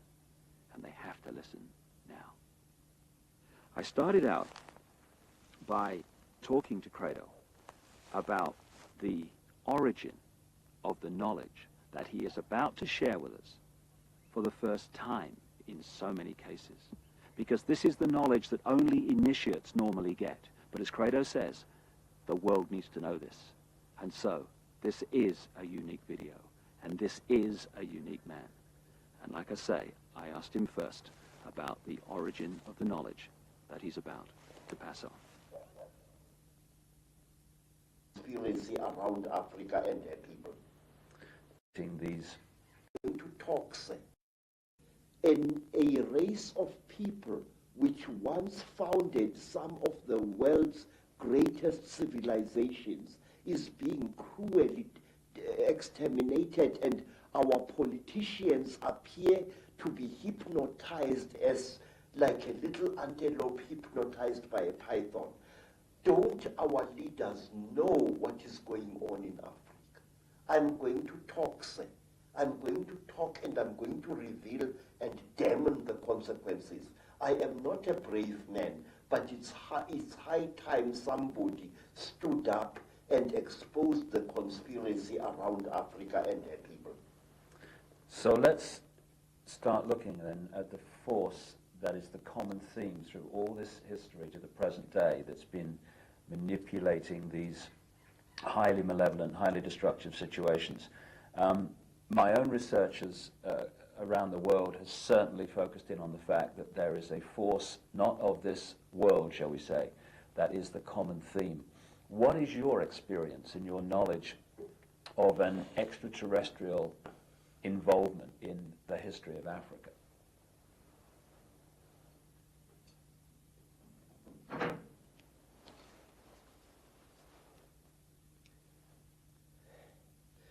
One of the most secret stories that was revealed to me, sir, is about these beings. This story was revealed to me first in Barotsidend, then in the country today called Rwanda, once known as Rwanda Urundi. Then I learned about this story at that time on the foothills of Mount Kilimanjaro. This is the story, a story you find throughout Africa. There was once a time when the blue sky was invisible, when the whole world was covered with mist, when you could not see the sun as it is now, you only saw it as a splash of white light moving slowly across the sky. At that time, there was an eternal drizzle every day of the year. At that time, people could not see the stars. People only saw the trees growing.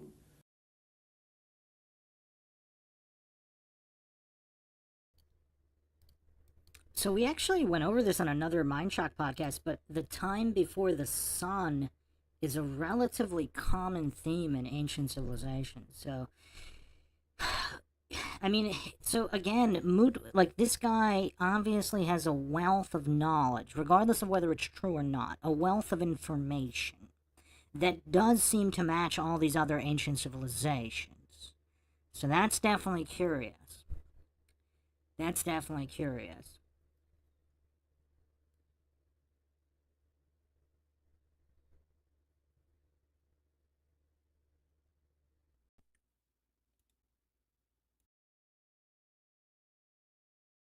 Trees which were very, very big.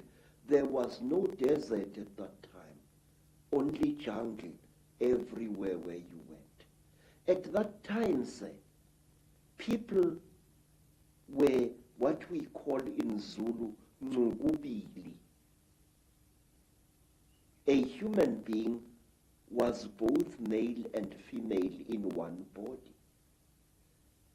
And out of the sky, one day came terrible objects. They were like gigantic bows made of huge gleaming gold. They were shaped like bows without strings, and they were bigger than the biggest mountain. They came out of the sky bringing great noise, black smoke, and fire with them. And out of those huge objects came them. At that time, sir, human beings could not speak. We had no gift of language at that time. And people had, however, great mental power. A man would go into the bush and using the power of his mind actually call out an animal which he wanted to hunt and kill for his children. And the animal would appear and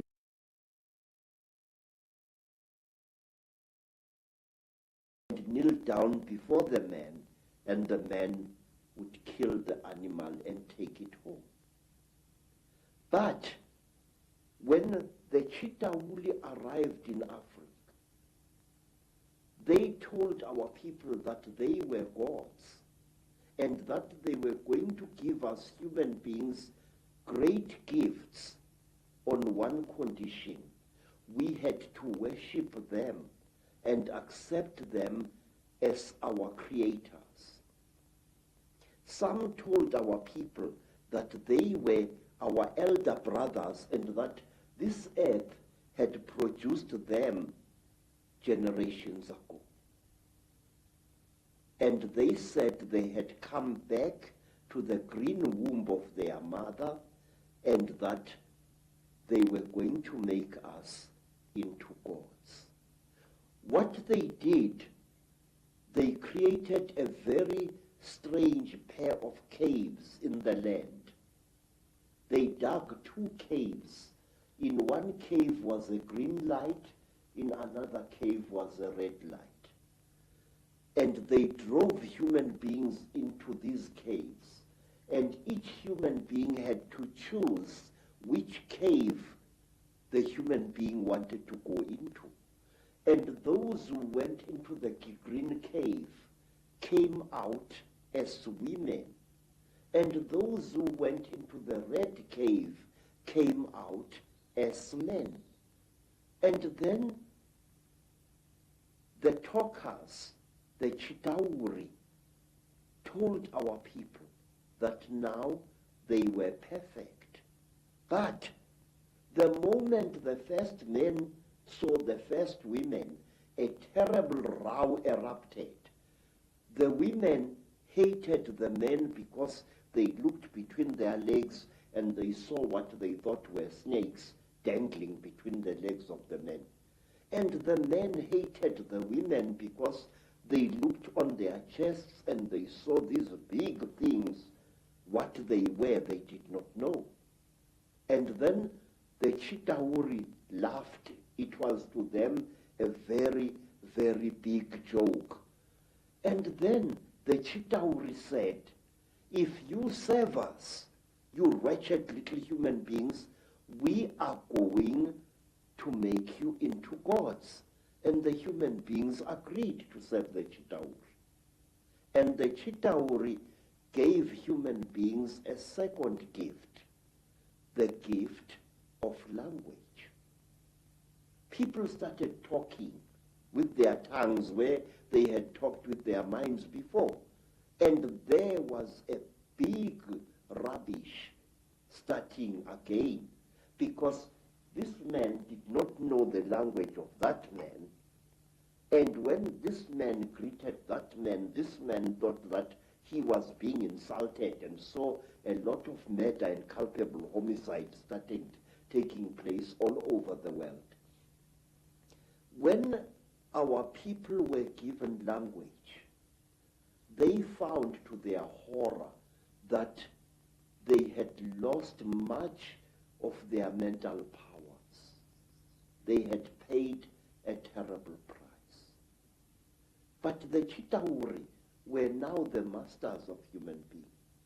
They made them, the human beings, to go into holes in the ground and to mine metal, gold, copper, tin, all kinds of metal the Chitauri forced our people to mine.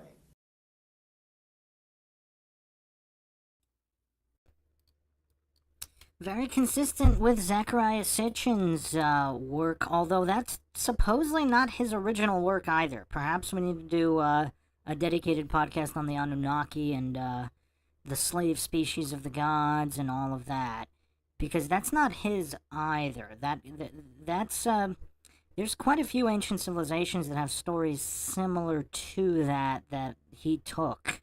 So for the people that's saying that Sitchin's a fraud, maybe he is. But again, let's keep the genetic logical fallacy in mind. Even the information allegedly coming from him, he is not really even the source.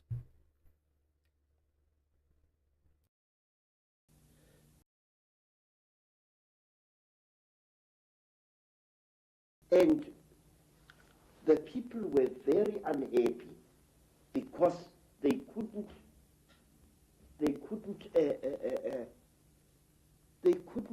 cope with the new sexual differences which were there now between men and women.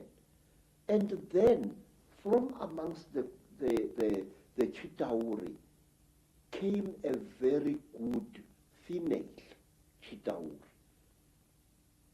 Her name was Mai Nzarantwari Samahongo.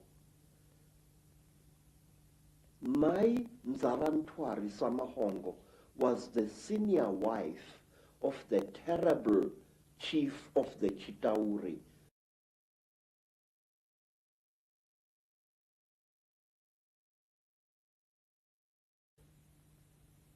Umbaba Gorontwari Samahongo.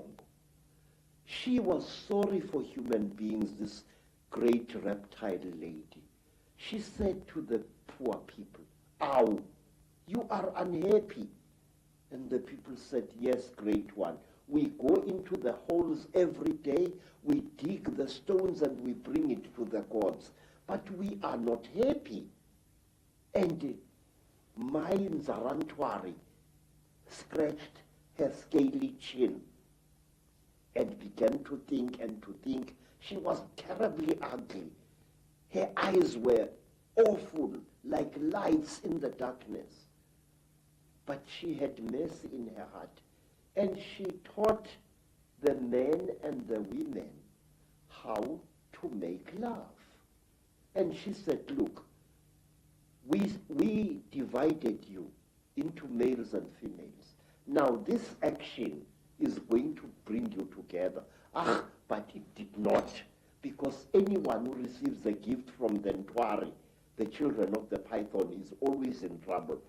What happened was that when one guy slept with his wife, he didn't find her much, so he went to steal another guy's wife, and there was a big remorse, as we say in Afrikaans, starting. So men started stealing each other's wives and each other's girlfriends, and women started stealing each other's husbands, and there was a big nonsense in the land. And King Umbaba, the terrible lord of the Ntwari, the reptile people, said, "Look what you've done, you stupid old woman. Now these people, they are making such a noise. Listen to all that screaming in the bush. They are busy making love there, and our gold is not being dug, and you are responsible for this." Mzarantwari thought and thought and thought and thought, and then she got a plan, and she said, "I will make them stop.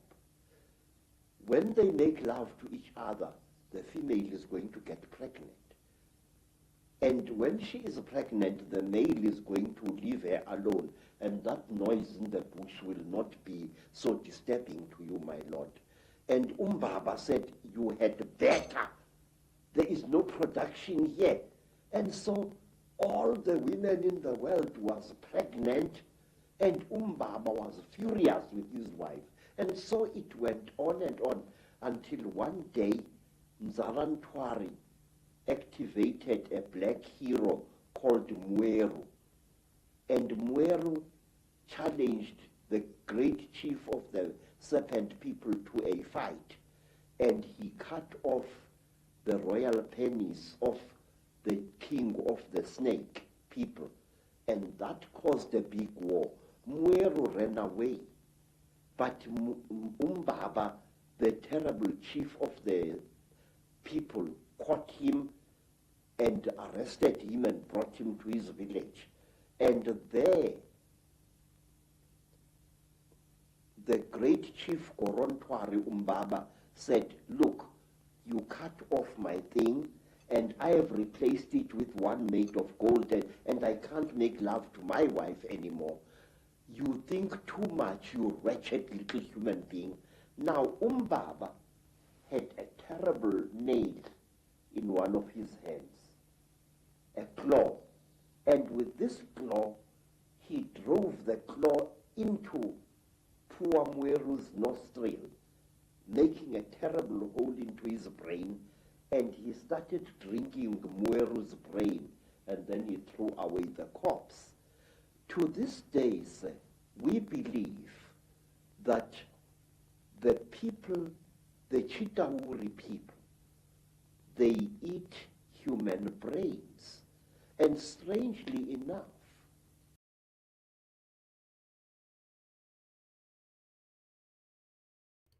I mean, he's saying a lot of this stuff so casually. We have the children of the python, that sounds ominous, and then the Chitauri eating human brains. I mean, is this the origin of zombies?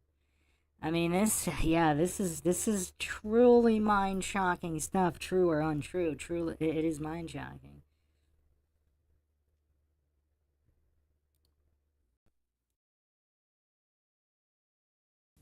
scientists have found skulls where the human brain has been removed and eaten by someone or something.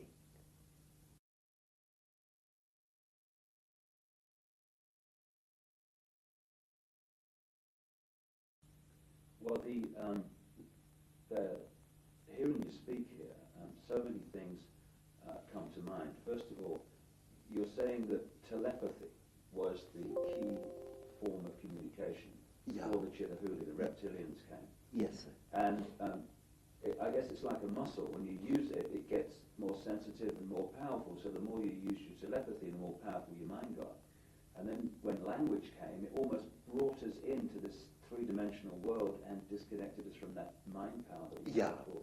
Yes, sir. And it's also interesting that the story that you talk about, the language being given, and then the different languages being given. Of course, that turns up in the Old Testament, in the Bible. It turns up in stories all over the world about the fact that we were divided by language, so we couldn't communicate. And as someone who publishes books, I know today how difficult it is to communicate through books when you've got endless different languages. So yes. It's been a brilliant form of control for a long time. Yes, sir. Even now here in South Africa, today, sir, black people prefer to speak to each other in English if they belong to different tribes. And they have even, over the many decades, black youths have even created a lingua franca of their own, which we call Tsotsi language, which is a mixture of African words and Afrikaans words. They do this in order to bridge the incredible language gap which exists between black people in South Africa. Let me show you an amusing thing, how different languages are. The language of the Xhosa people of the Eastern Cape is very similar to Zulu, but certain important words in the Zulu language, good words, are viewed as obscenities by the Xhosa people. For example, in the language of the Zulus, an ancestral spirit is called Idlozi. So, to bridge this, English is the preferred language of communication. Some say we should learn French, also another language of communication in Africa. some of the problems of language can be funny, but it is the same situation, the divide and rule, that is actually, in other expressions, created this tremendous turmoil in Africa and other places in the world. Yes. And we're looking, from my research, and staggeringly hearing you talk, you're saying exactly the same as I've come across. It's incredible confirmation that a reptilian race from another world has been behind the manipulation of humanity for a very, very long time. Now, what do these Chitahuli actually look like, the reptiles?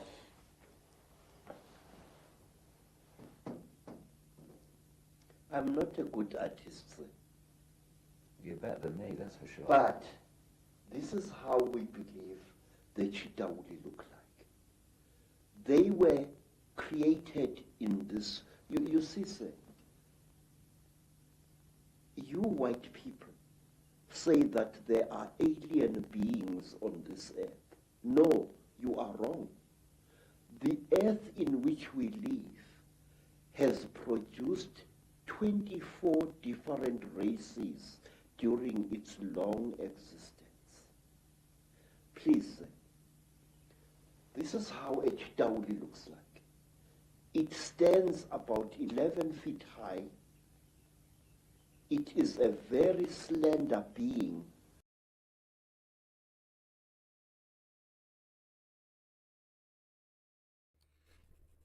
So some interesting curiosities here. He's saying, did he say there were 24 different species of Chitahuli or something like that? 11 feet high and slender. So kind of like the classic gray alien, except 11 feet high. That's weird.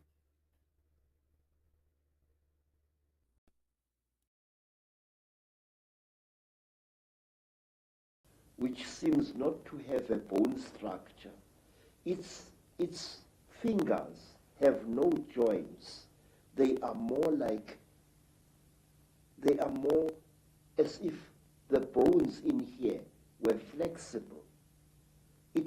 Some of the Chitauri have got 3 claws with a thumb.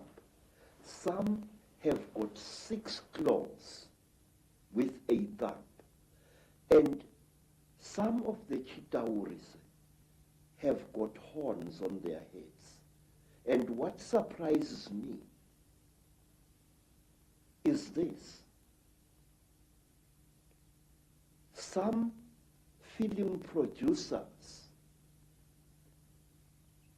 like the producers who make the film Star Wars, George Lucas, often show creatures in their films which actually exist, which even the most uneducated of Africans who knows this Chitauli can identify.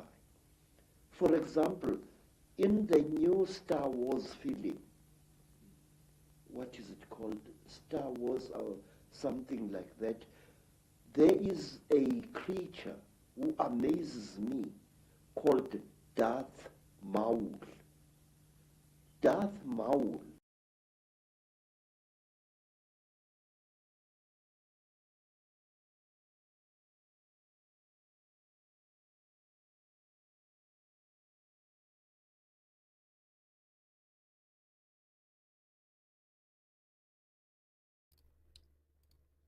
So he's saying Hollywood movie producers put visuals in the movies that are representative of whatever, the occult, in this case the Chitahuri. So here's an image of he's saying Darth Maul kind of looks like him. And Darth Maul does kind of look pretty satanic, so to speak.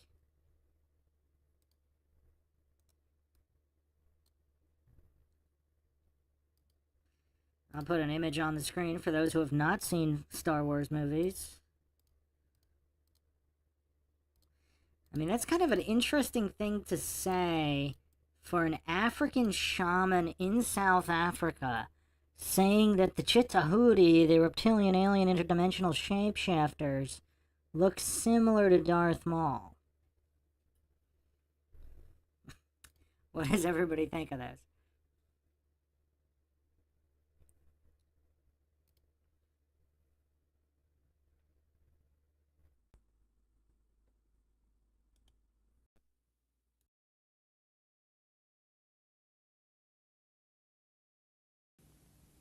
Is a red and black being with a ring of small horns right round his head.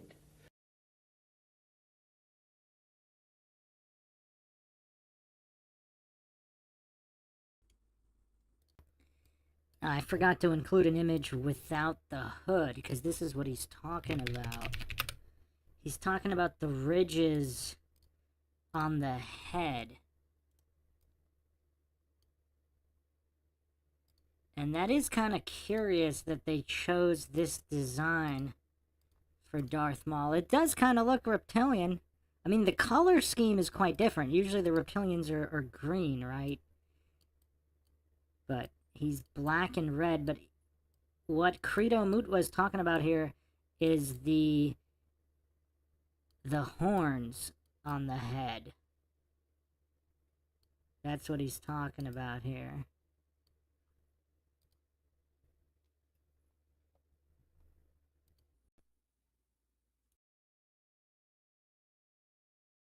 That is exactly what the cheetah woolly look like. Some have got ordinary heads without any horns on their heads. These are the lesser cheetah wool.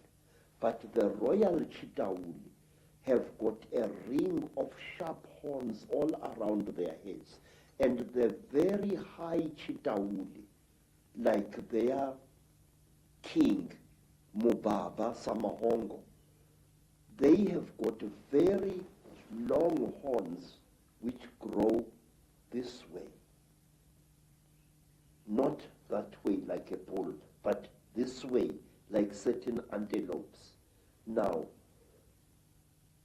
I wonder, heads without any horns on their heads. These are the lesser cheetah wool.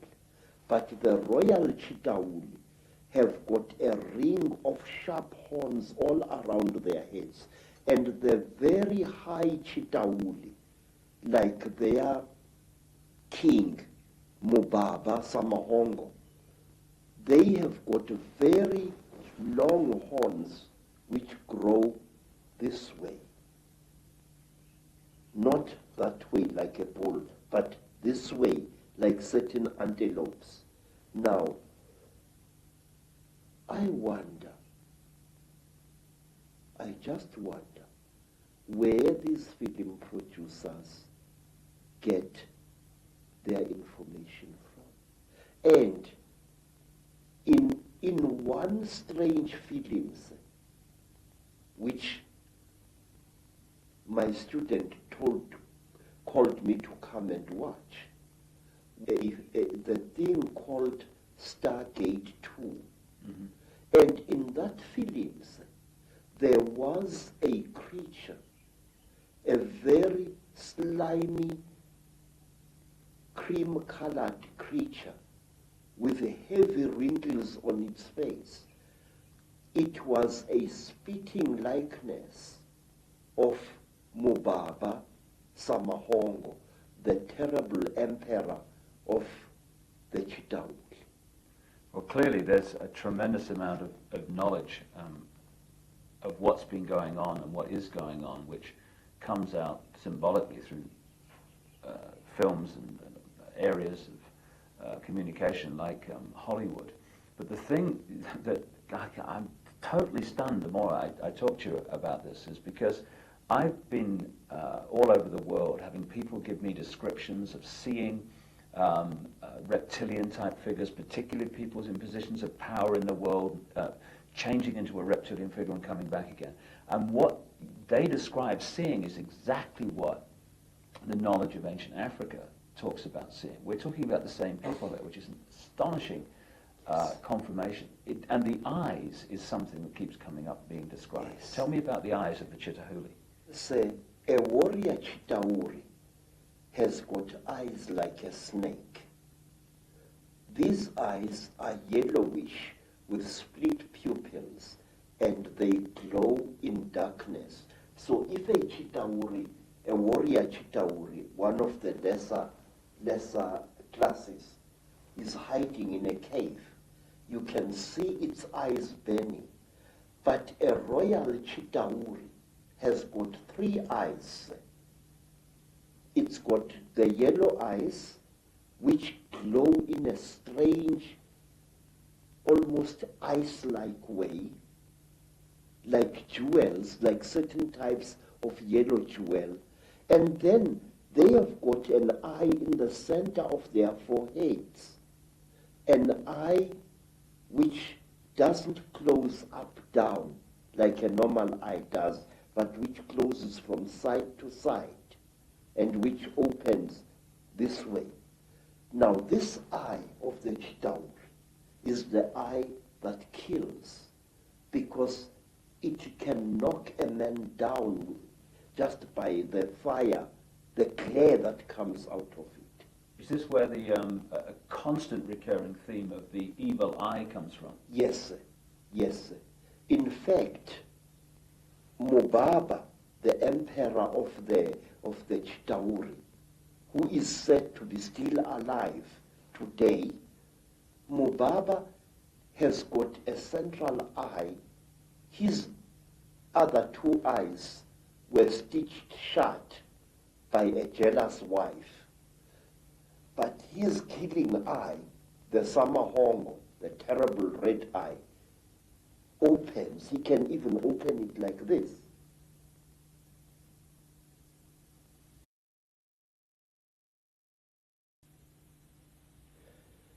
Mr. David, I would like to share a little thing with you. It is this: the best way to protect an evil thing is to deny its existence. And if you talk about things such as the Chitauri, if you talk about things such as the Mandinda, there are many people who say to you, rubbish, this thing does not exist. Now, in this way, this great evil is protected by being denied. One day in my long travels through the world, I was in New York in that place called Harlem, and I saw a graffiti on a wall along a passage, and the graffiti was, "There is no such a thing as the mafia, and we will kill any asshole who says that there is."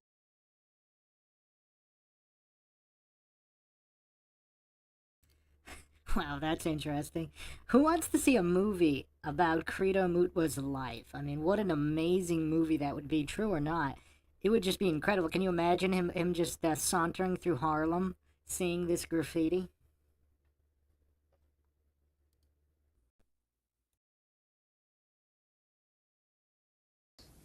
In this, again and again, sir, in America, people deny the existence of the mafia, and by denying it, actually protect it wittingly or unwittingly. There are those who deny that a national and international conspiracy exists. They deny it ferociously, but by denying it, they are actually assisting it and actually protecting it. We must stop denying the existence of these things. We must stop saying that there are no Chitauri, that there are no aliens, that there are no Illuminati. There are. I could tell you for hours. For example, do you know what we Zulu people call a person a very, very clever person, a very, very wise person, a person who has received light from God. We call him umkhanyiselwa, in other words, the illuminated one. Khanyisa means to light up something, and umkhanyiselwa is somebody who has been lighted up by the gods. So you say Illuminati, I say umkhanyiselwa. It's the same thing. And my research very clearly, and again, you're right, there's tremendous denial of this is the fact. Even among conspiracy researchers, there's tremendous denial that the Chittahuli, the reptilians, and the Illuminati are actually the same thing. Exactly, sir. Because amongst my people, we say that when two Chittahuri are challenging each other for power, and they must fight a duel with their terrible eyes, they start glowing like fishes deep in the sea. And the faster they glow, the angrier they are said to be. Now that is why there are certain parts of Africa where people are advised not to walk at night, because that is where the Chittahuri often fight. And one of these parts of Africa, say, is a remarkable place called the Mountains of the Round Rocks. Matopo, wrongly pronounced Matopo, in Zimbabwe. These hills are really not remarkable in themselves. These hills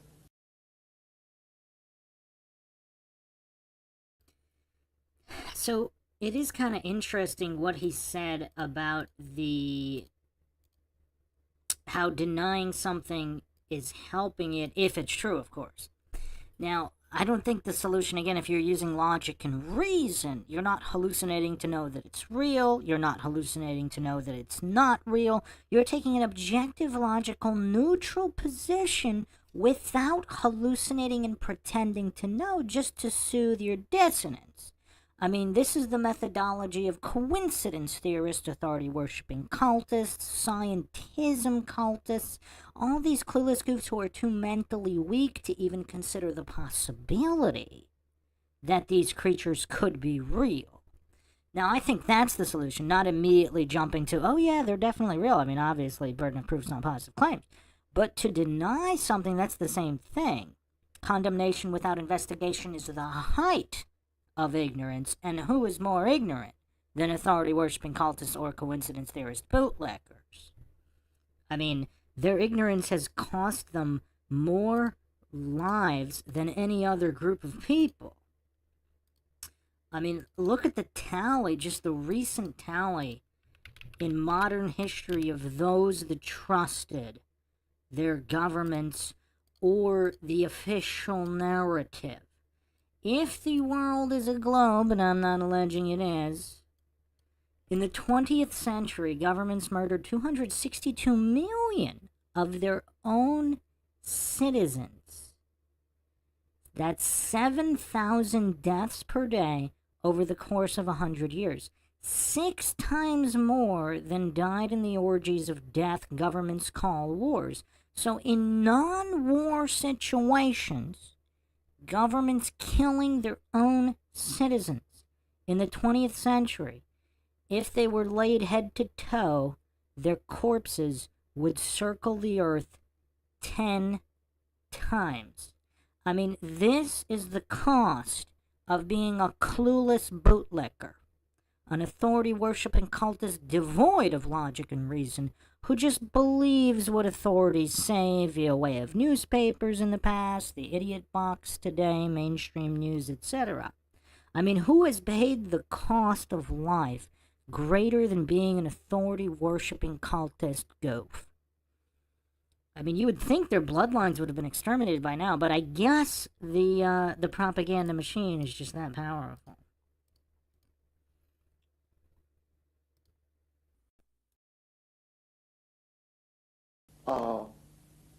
Are said to be the one place in Africa where the Chitauri have been seen.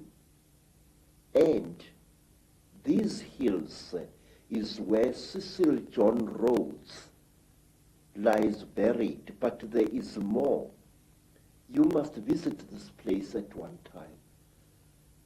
Amongst the rocks on the Matopo Mountains, you find a species of lizard which you don't find anywhere in Africa or the world. A species of lizard which responds to the call of a human being. When I first arrived in 1958 in the land called Rhodesia, now known as Zimbabwe, I found an African there who was a tourist attraction. He was a game warden who made strange sounds calling out. And as he called out, these strange lizards, the only type of lizard anywhere on earth which responds to the human voice, used to come out of cracks and out of holes in the ground and to gather around this African. And it was this African game warden who told me that the sounds he is making are not just noise, they are the speech of the Chitauri star gods. Isn't it a staggering coincidence that Cecil Rhodes, one of the greatest Illuminati frontmen, perhaps certainly of modern times, who did so much to imprison Africa, should choose to be buried at the point where this is all going on? You see, sir, Cecil John Rhodes wormed his way into the hearts of Africans, and in their despair, wise men of the Mashona people, wise men of Matebele people, tried to make Cecil John Rhodes one of them. They told him about the secrets of the Matopo Mountains, that under the Matopo Mountains lies a city of great wisdom, which is the home of the last survivors of the Chitauri god beings in that part of Africa. And if you go to the Matopo Mountains and you carry a 4-pound hammer and you strike certain parts of that landscape with that hammer, it gives out a hollow sound which shows you that there are caverns deep underground there. There are two sets of mountains. There is the Matopo Mountains, and then to the east of Zimbabwe, there are the great mountains known as the Inyangani, the Weeping Moon Mountains. There, even now, people disappear without trace. Sometimes a person would disappear for several days and reappear a few days later, not knowing where he had been or where she had been. And white people have disappeared there. Black people in their thousands have disappeared there.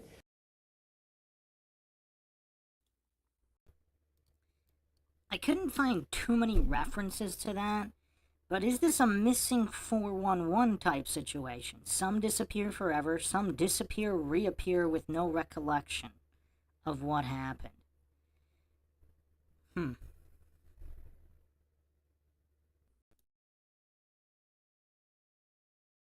It was there that I also went missing for 4 days in 1959 in one of the most traumatic experiences of my life.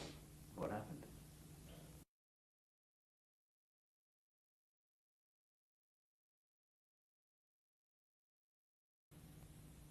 Well, it's a long story, sir.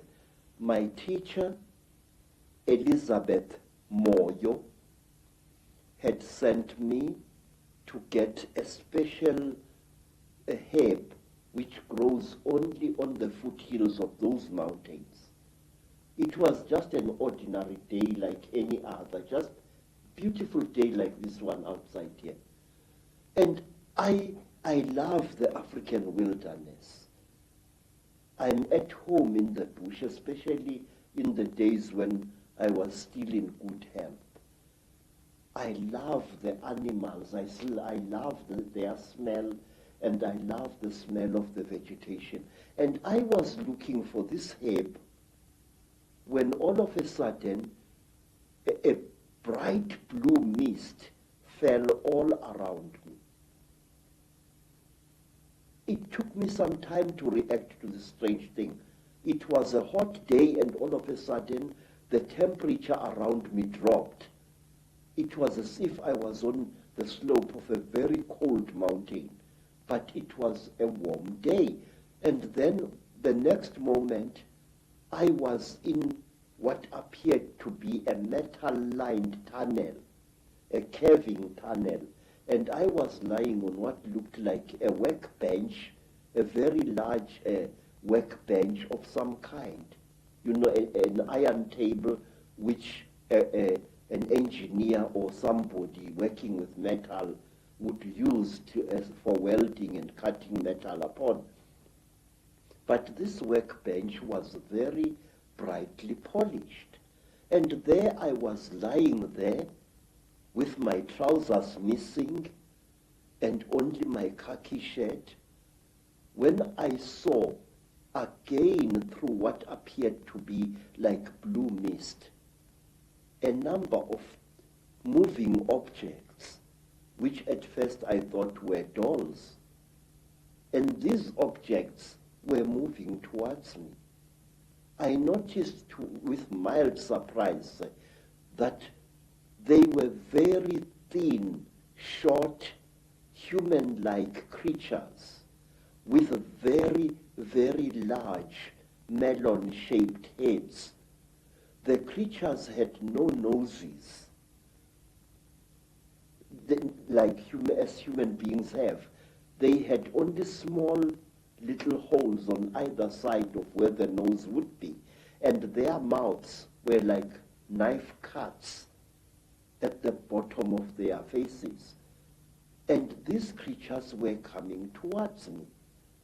In color, they were gray like certain types of fish, and they wore silvery gray garments which reached up to their necks and up to their wrists. I couldn't see whether they were wearing boots or not at that time. And while I was looking at these creatures, I suddenly was aware that something was above me, standing there, and I looked up straight into the face of one of them, a much taller one than the others. And this creature was wearing a garment like a tight-fitting overall without any buttons or anything, which reached up to its neck, but its wrists were bare. I noticed that the creatures had very long fingers. Its fingers had and each of its fingers had an extra joint, and it ended in a claw, a black claw like that of a chicken or a certain kind of bird, and that its thumb was not here, but here in the middle of the hand. And this thing was standing above my head and looking down at me, and I was looking at its eyes, which were very strange indeed.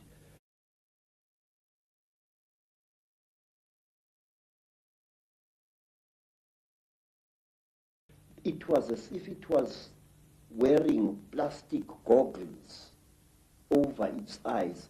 I could see its eyes inside these tinted goggles, and it had holes on either side here, but it had no nose as I have. Its jaws were very small, and its mouth was a slit with tiny little scale-like things where its lips should be. And the creature carried a horrible smell on it. I can't describe that smell. It was a metallic chemical smell which seemed to combine the smell you would smell when somebody is burning brass or copper and a very ugly chemical smell, these two smells combined. And this creature was looking down at me. I was frightened, but I could not move. And the next thing I knew was a terrible pain on my left thigh. It was as if somebody had just stabbed me right to the bone. I screamed and I tried to jump away, but my body was inactive. I could not move. I was not tied to any chain. I was not chained to the top of this table. There was no belt tying me, but I could not move my body. And when I looked down at what was happening, I found that one of the shorter creatures had driven something very painful into my left thigh. And then, while I watched, horrified, the creature pulled out this thing, and I saw that it was like a pencil made of shining metal with what appeared to be a flexible cable at the back. And before I could do anything, my head was seized by the creature above me. It caught me on either side of the head like this. And then a third creature drove something into my right nostril here. It was as if I had been shot. The pain was so terrible that I screamed and screamed. Blood filled my mouth. Blood spattered out of the nostril, and the creature did not seem to care. I was stupefied. The pain was so intense, so terrible. And then, quietly, brutally, the creature pulled out the thing that it had stabbed me in the nose with, and blood flowed into my mouth, out of my nostril, and I was choking. And then the big creature coldly turned my head this way, so that blood came out of the mouth, and which gave me some kind of relief. And after what seemed like an eternity of pain, the creature brought something out of somewhere which looked like an old-fashioned tea strainer in appearance, and it put this thing close to my nose. And then I seemed to drift away, and the pain subsided. You know, sir, it was torture so intense that even now I can't describe it.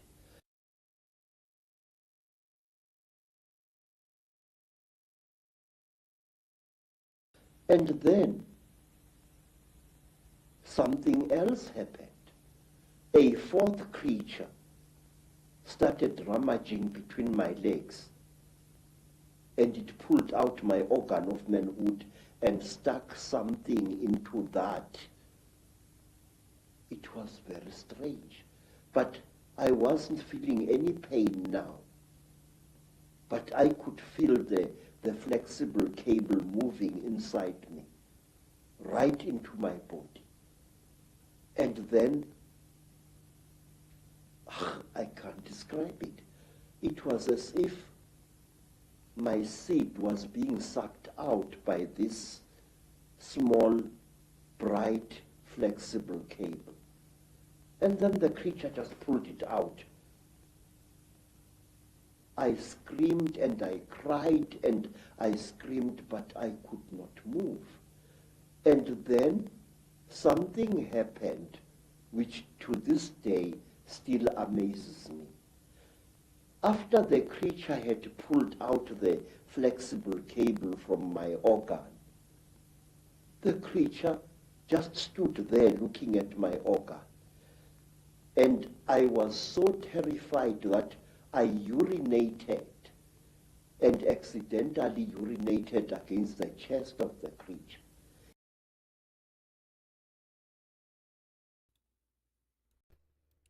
A lot of interesting and unique details here from Credo. What does everybody make so far? I mean, this encounter, if true, quite daunting, and again, if he had some kind of hallucinogenic trip, and this didn't happen, but he believed it did, I mean, traumatic nonetheless.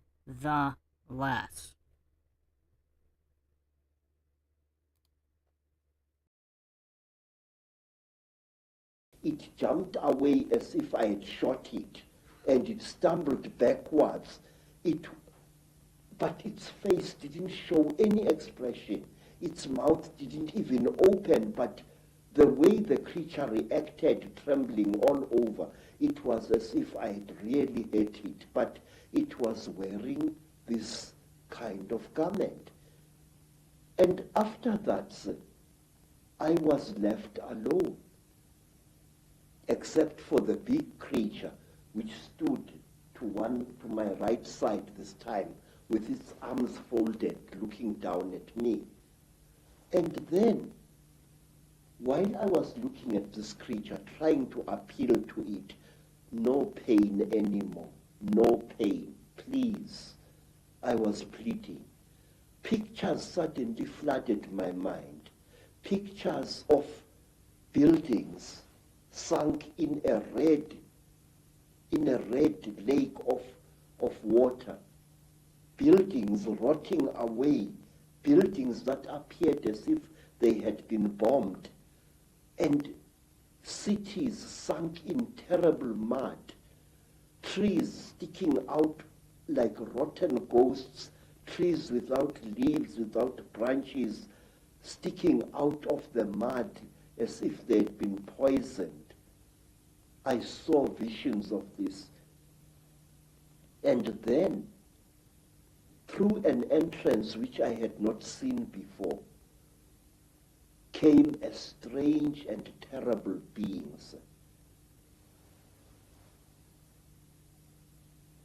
It was exactly like this. It was tall, made entirely of metal, with burning eyes and a snout. It didn't do anything.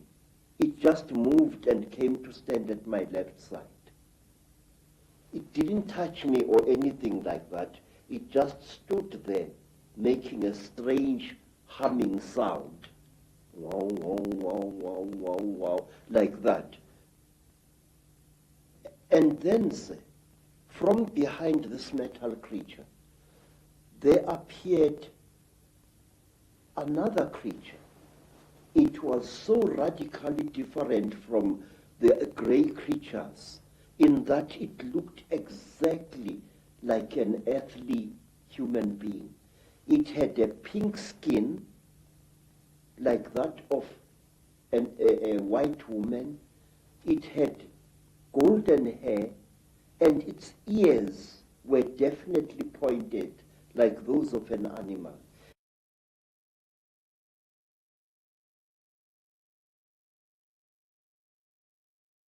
Its eyes were slightly slanting. They were pale, pale blue, and never once did they blink. It was like this, nude, and there was a tail-like appendage at its back, which was very visible as it walked away after it had done to me what it did. What this thing did, it climbed over me and made love to me. And I noticed that unlike normal women, its breasts were set too high in its chest, and they were very, very hard in appearance.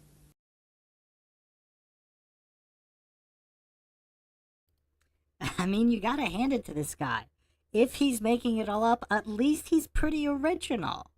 At least he's original with some of these details. However, again, in many accounts, extraterrestrial, interdimensional entities interbreeding with humans, I mean, these are not new by any stretch of the imagination, but his details are quite curious.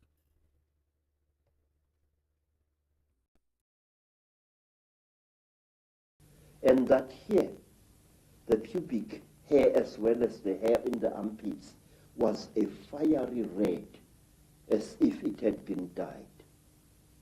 And this thing didn't even blink. Its eyes were just like this, looking at you as if there was no liquid in the eyes. Just an unblinking, terrible stare. And it was a small creature, about the size of a 16-year-old girl. But it was very, very heavy as it sat on top of me. And there was no emotion in that whole nonsense. There was no, I just, and then the creatures took me out of that room after the metal creature and this pink creature had gone. This creature took me out of that room, assisted by another one, and they pushed me along a corridor which curved slowly in that direction, towards my right. And there I was shown many things which even today I don't understand. I was shown little versions of this creature swimming in huge cylinders made out of what looked like glass, in a pinkish liquid, like ugly little frogs inside the liquid. They looked like aborted human fetuses. They were very, very terrible and disgusting.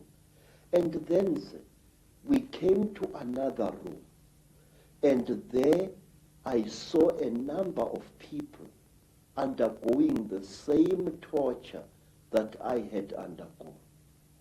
One particular person whom I passed very close to was a white man, definitely a European, with a yellowish beard and mustache and long, straggly blood-crusted hair.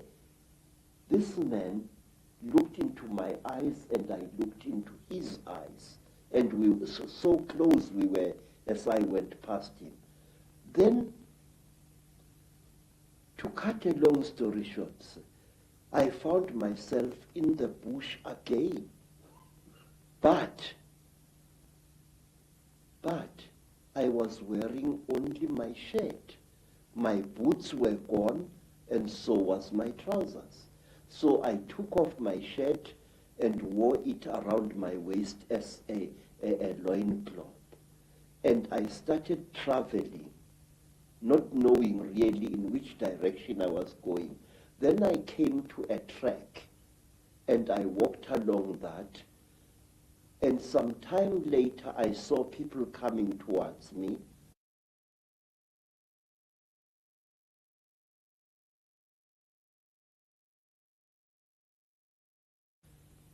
It was a group of young men and young women Mashona people, and they were going to a trading store I later learned. I asked them where Elizabeth Moyo's homestead was, and they directed me to it. But they kept a safe distance away from me. And later I learned why. I was carrying a horrible, non-human smell upon me. When at long last I came to Mrs. Moyo's village, all the dogs in that place went hysterical. They came at me in a pack, wanting to tear me to pieces. And only the villagers managed to save my life there. Mrs. Moyo asked me where I had been, and I said I did not know. And then she said, I know you had been taken by the little ones. I said, yes. I cannot understand. She said, you must not try to understand. You were chosen by the gods as a living sacrifice. So don't even try to talk about this. But how could I not talk about it? I wanted to understand what had been done to me, by whom and why. Even now, sir, I still want to understand what it was all about. And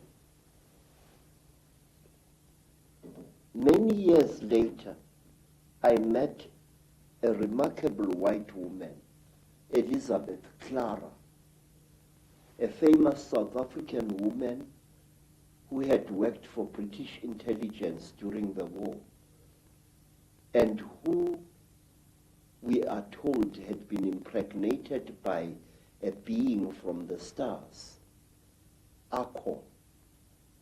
I asked Elizabeth what was the meaning of the strange thing which was done to me, because since that time I had come across many black people, well over 200, who had been through the same torture as I. I had come across many black as well as Cape-colored women who had been mysteriously impregnated by the same creatures that I had gone through the hands of. And let me tell you one other interesting thing, sir, before I forget. About a year after I had underwent this terrible experience, I was walking along Jeppe Street in Johannesburg, delivering parcels, when a white man shouted at me to stop. I stopped. I thought he was a policeman wanting to arrest me for some reason. And when I tried to produce my identity document, the white man said, listen, I don't want your nasty word, passbook, Kefa. I said, then sir, what do you want, Bas? He said, listen, where did I see you? Where did I see you? I said, I don't know, Bas. But he looked very familiar to me. And then he said, listen, don't bullshit me, man. Where did I see you? Where did you and I meet? Then I said to him, I saw you in Rhodesia, in a certain place. You were lying on a table. If I had hit that white man with a fist, he would not have reacted the way he did. He went pale, almost dirty gray in appearance, and he turned away with a terrible, dirty word, and he walked away.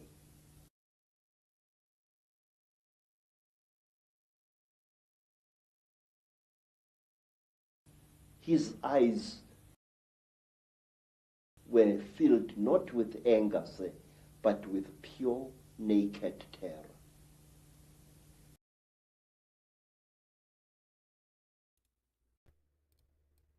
So what does everybody think about his account so far? Quite curious. Very, very curious indeed. Yeah, I mean, he's definitely got a strong neck. He seems like a strong individual being able to wear that necklace for long periods of time. Well, not just strong physically, he must be strong mentally to say what he's saying, knowing the ridicule he's going to receive from all the goofs. So, very strong, regardless of whether he's saying is true or not, a very physically and mentally strong individual, that's for sure. But, I mean, there's plenty more of this account here.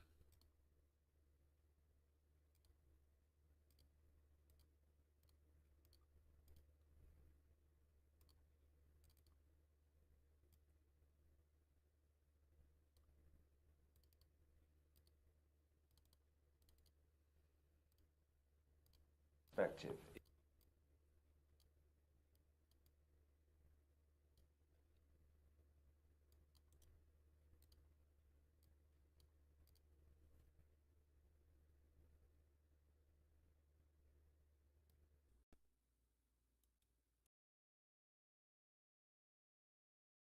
Is it, in effect, the same story as told in the tens of thousands of clay tablets?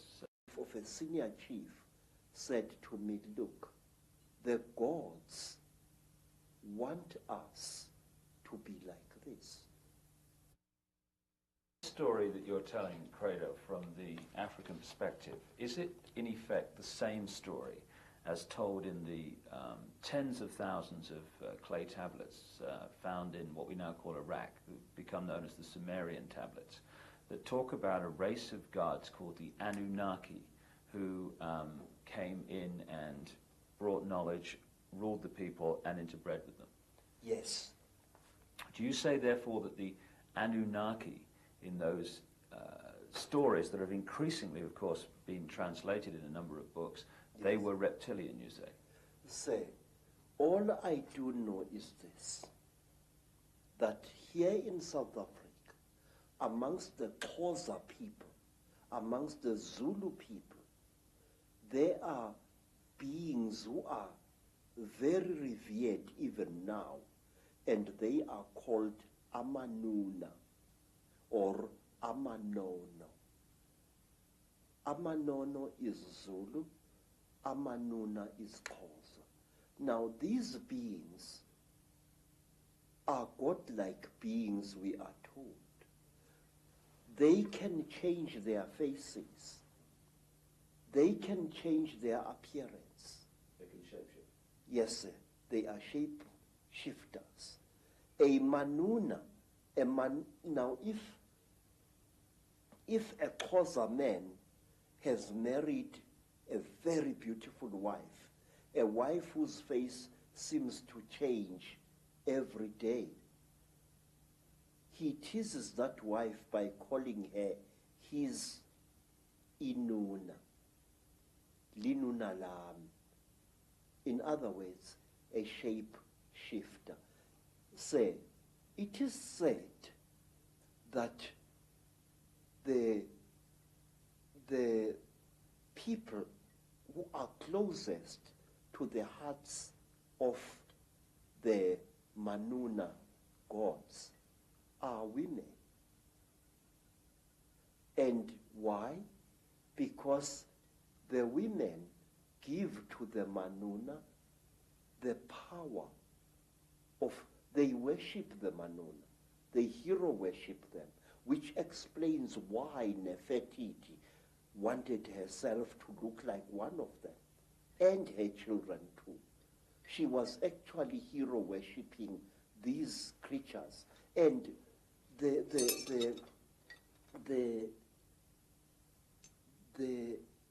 how you say, women say, are copycats, and I'm not being sexist when I say this. Women will copycat any being that they think is supreme. In Egypt also, you have the python-like headdresses, which are pretty obvious when you look at them, that the pharaohs were connected with. Yes, and the reptile has played an unusually strange part in the culture of all African tribes. For example, it is my suspicions that we black people of Southern Africa are going to be deprived of our nationhood in the very near future, and that we are going to be ruled by people of Uganda. But wait, what is the real meaning of the word Baganda? Baganda. And what is the creature that you see depicted on the walls of houses and on the roofs of houses of some of the greatest empires in Africa? It is the python. There was a golden python which was used as a decoration on the roof of the house in which the king of Benin, the Oba, lived. Zulu people revere the mamba, a very terrible snake. Reptile gods cold-bloodedly slaughtered one of their number and shed out its flesh. The human beings could not come before the gods in order to be taught. So what the gods did, and this is a story that you also find amongst the Dogoni people in West Africa, because the human beings were afraid of approaching these reptile gods. The reptile gods cold-bloodedly slaughtered one of their number and shed out its flesh with a specially gathered crowd of human beings. And these human beings then became the ancestors of our first great kings. Now say, African kings jealously guarded their blood. If the royal lines of Africa claim descendants from the same source, basically, have those lines interbred as obsessively as the European aristocracy and royal family, and not bred outside of those lines? Yes, sir. Royalty had to marry royalty. That was one of the strictest laws in ancient times. Which is obviously where we get the term the divine right of kings from. It's not actually God, it's actually the gods. Yes, sir, yes, yes. Royalty intermarried with royalty. You were not allowed to take a commoner as your senior wife if you were a king. You could take commoners after your senior wife. Once the genetics has been achieved. Yes, sir. Now, another thing, it is like the Sangomas. Very, very strictly speaking, a Sangoma who was sometimes viewed as a king or a queen was not allowed to marry outside her caste or his caste. Sangoma had to marry Sangoma, otherwise the non-Sangoma blood would pollute the god blood inside the Sangoma. The lady that I've quoted in my books, Kathy O'Brien, who wrote her own book, Transformation of America, about being a mind-controlled slave of the American elite, she talks in there about seeing George Bush as president and vice president shapeshift into a reptile. And so many other people have told me this story of world leaders today changing into reptiles in front of their eyes and then changing back again.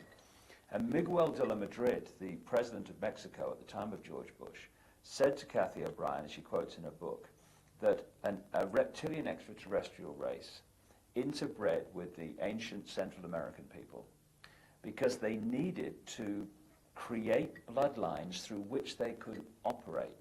Yes. And he said that these bloodlines were, in effect, today's world leaders. Does it fit with your knowledge, Credo, that the royal lines of the Chittahooly reptilian human interbreeding that become the demigods and the royal families, etc., that they have gone on in Africa, as well as the rest of the world, to become the ruling lines and the ruling people of these countries? Yes, many of them have. In fact, some of Africa's most terrible warmongers, men who have drenched large areas of Africa in unnecessary blood and suffering, are directly descended from some of our greatest emperors of 600, 500, or even 1,000 years ago.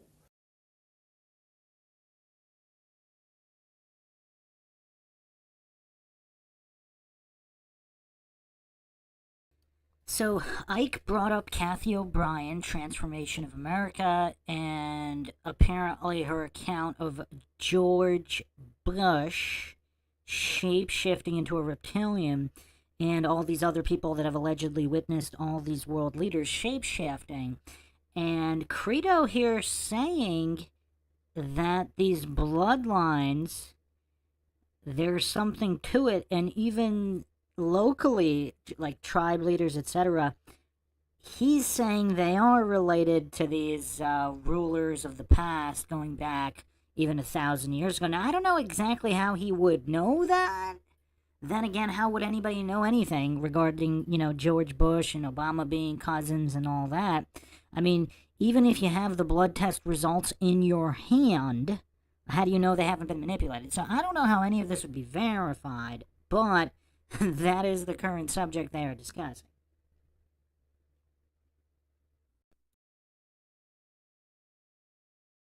Just as the American presidents are. Say, I would like to tell you about a man called Jonas Savimbi. Jonas Savimbi is a descendant of some of the greatest Angola kings.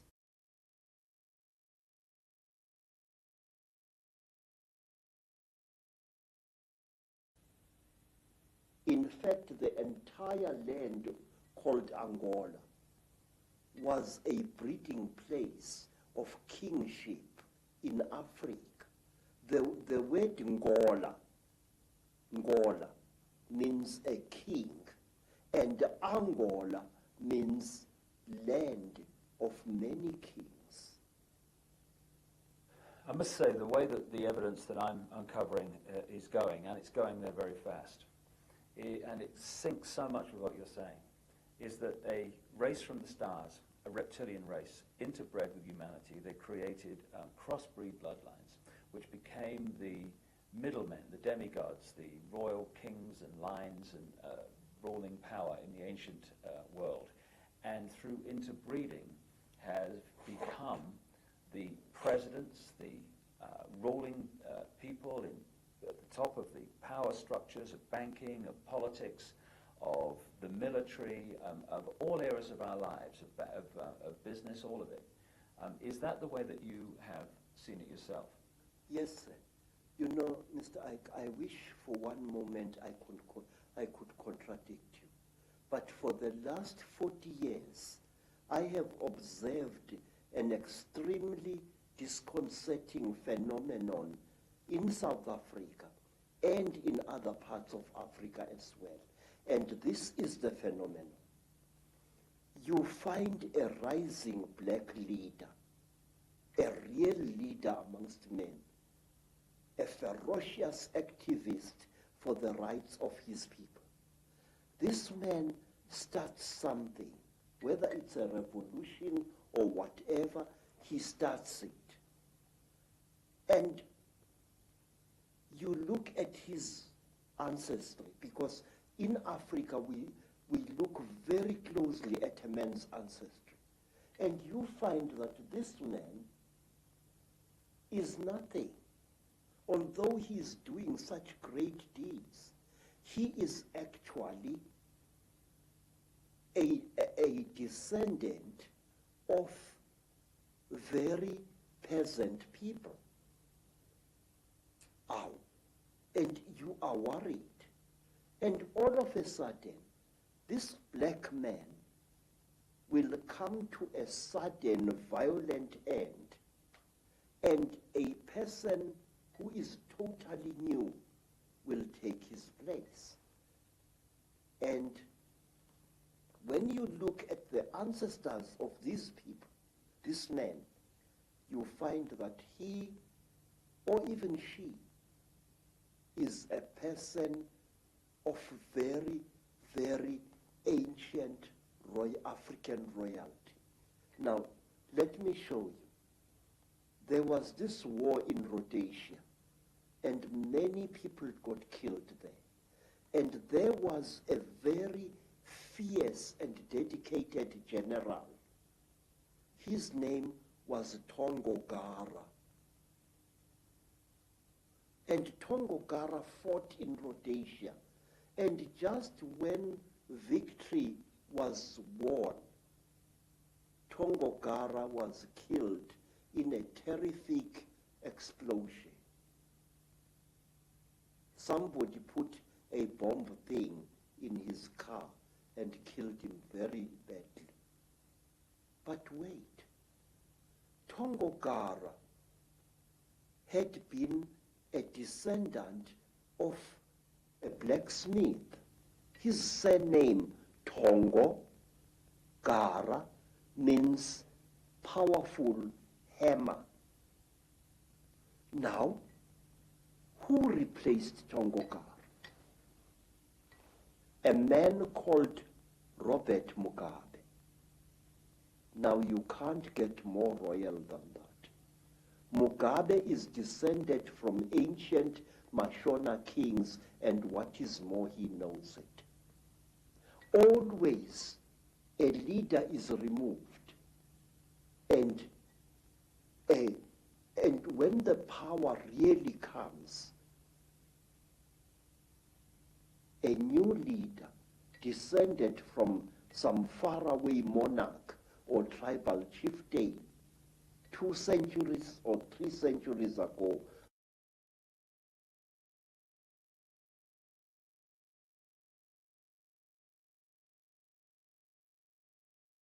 comes on the scene.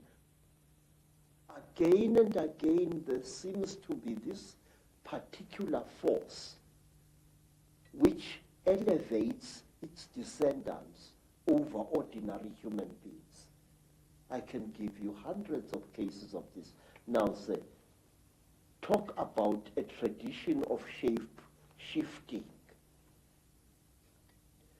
African kings, even now, and even ordinary tribal chieftains, especially in times of crisis, often spread the story through the land that they are able to change shape at will.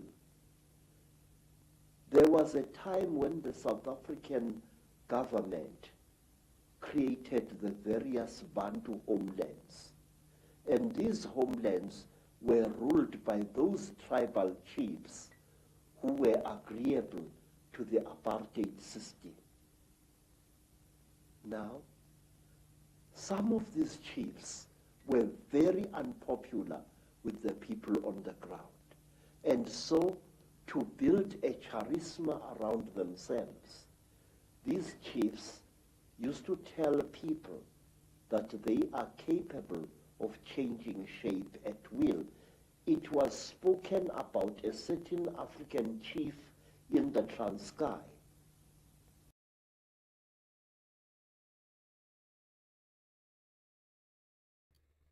And what's very curious, again, with all these shapeshifters, I mean, you see this in so many different ancient civilizations and mythologies, or what is deemed mythology but was recorded as history by these civilizations. The scientism cultists, the quackademics, post hoc claimed that it was all mythology and retrofitted to soothe their own dissonance and mental weakness and not being able to process the possibility of these so-called mythologies actually being true. For example, minotaurs and all of these crossbred species and genetically engineered species of the ancient Greeks, if they had some kind of advanced technology to do this, same way they're making all these hybrid humans today. I mean, if it's admitted that they're making these pig-human hybrids now, I mean, who knows what kind of tech they had in previous civilizations.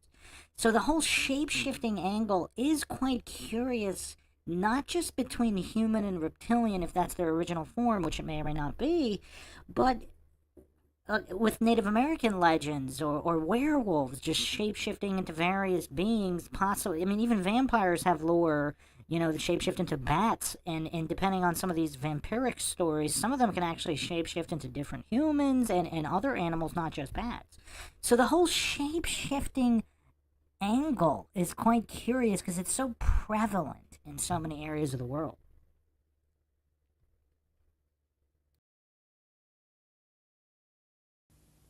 Who became one of the first rulers of one of several black homelands there, that one day his enemies were looking for him to assassinate him, and when they broke into his house, they found a huge lion sitting on the floor, and this lion growled at them.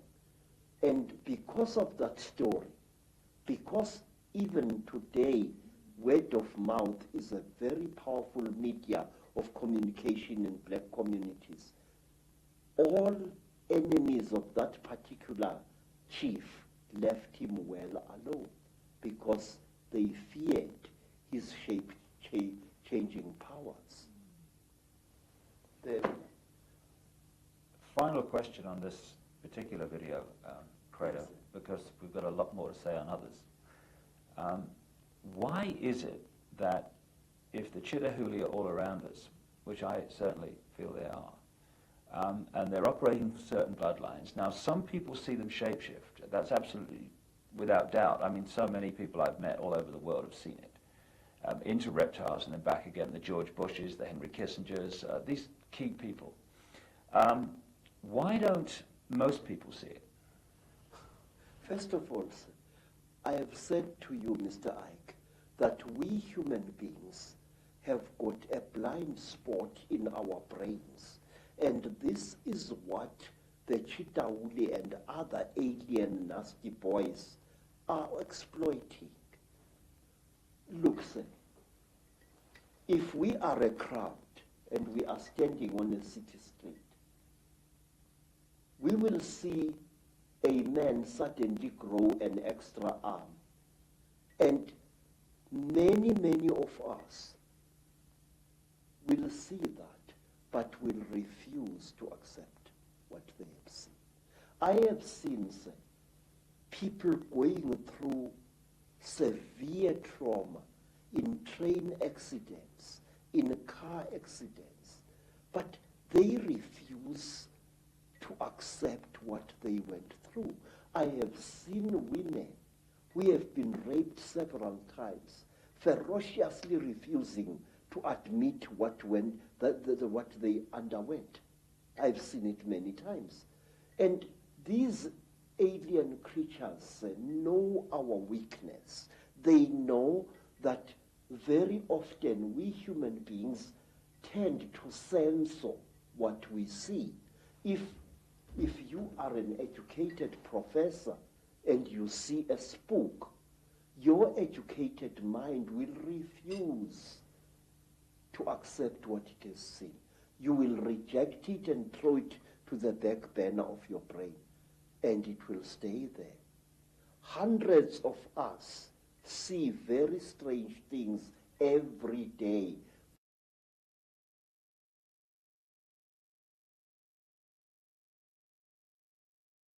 but we refuse to accept what we see. Say, one of the things that a trainee Sangoma has got to learn, it is the ability to see. If I am standing here and looking at that bush over there, and I see something odd there, I must know what I've seen. But wait, sir, there is something else, something very, very, very, very important, which I and many other thinkers in Africa have found. Mr. Icke, whenever you talk about such things, people call you paranoid. But no, you are really more sane than they really are. Say, there are certain vaccination things that are done to our children which rob them of the ability of seeing spiritual entities.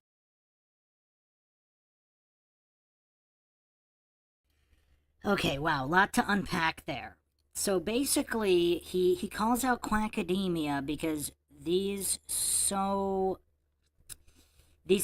academics, quackademics, let's say they themselves witness something, and if they're too mentally weak, they're going to pretend it didn't really happen. They're going to convince themselves, and this is a type of fight or flight response of the brain to preserve their own sanity. And I actually spoke on why this is a good thing, because if people weren't mentally weak, like a lot of these coincidence theorist goofs, they would go insane. So their brain, the only way their brain can protect their own fragile mind is by pretending stuff like this couldn't be true, like Tsutsaka in the chat here.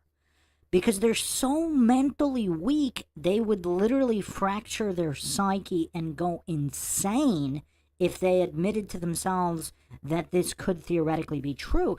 And what Credo said here is, even if this happened in front of their own eyes, depending on the level of their mental weakness, they could pretend it never happened. Look at it on a small scale. Unfortunately, in certain domestic abuse situations, you have partners, regardless of whether it's the male or the female, they convince themselves it's not that bad, it's really not that bad, or they deserved it, whatever. They warp reality to suit their fight or flight response. Now, if humans do that over something that everybody knows is real, like domestic violence, nobody's denying the existence of a human hitting another human. That happens every day, unfortunately. And so if the brain already does that in those kinds of situations, what would the brain do if an average human, if a normie statist, cultist, authority-worshipping cultist, mentally weak normie actually saw a reptilian shapeshifter? Yeah, some of them might be able to handle it. I'm sure there's a certain percentage that could, but the majority, in order to preserve their own sanity and functionality, they could probably pretend they imagined it and write it off in that way. Tsutsaka in the chat trying to hallucinate chances and probabilities. I mean, there's no way to assess probability unless you have more information. I mean, this is Logic 101. No surprise Tsutsaka too mentally deficient to comprehend that. Okay, so the other thing Credo touched upon here is certain injections, the purpose of which to basically stunt or impair children's ability to see more of the spiritual world, so to speak. Now, if we break it down a little bit more scientifically, I actually went over this, I think even on episode 1, but this is from the Shadow People series, where the spectrum of visibility, like for example, infrared, human eyes can't see. Infrared, different animals have different sensitivities to the light spectrum. So if a lot of the paranormal or supernatural happens on the edge of human perceptibility or just beyond, and just a very small percentage of humans can see it, do certain chemical injections or diets or chemicals in the air or the water, if that impairs the ability to perceive, either visually or otherwise, even further, that would be very useful to the masters and controllers. Tsutaka in the chat proving the point about mental weakness excellently. Man, these Dunning-Kruger goofs are awesome. They just prove these points so well in the chat. I hope he continues to humiliate himself here to prove the points even further.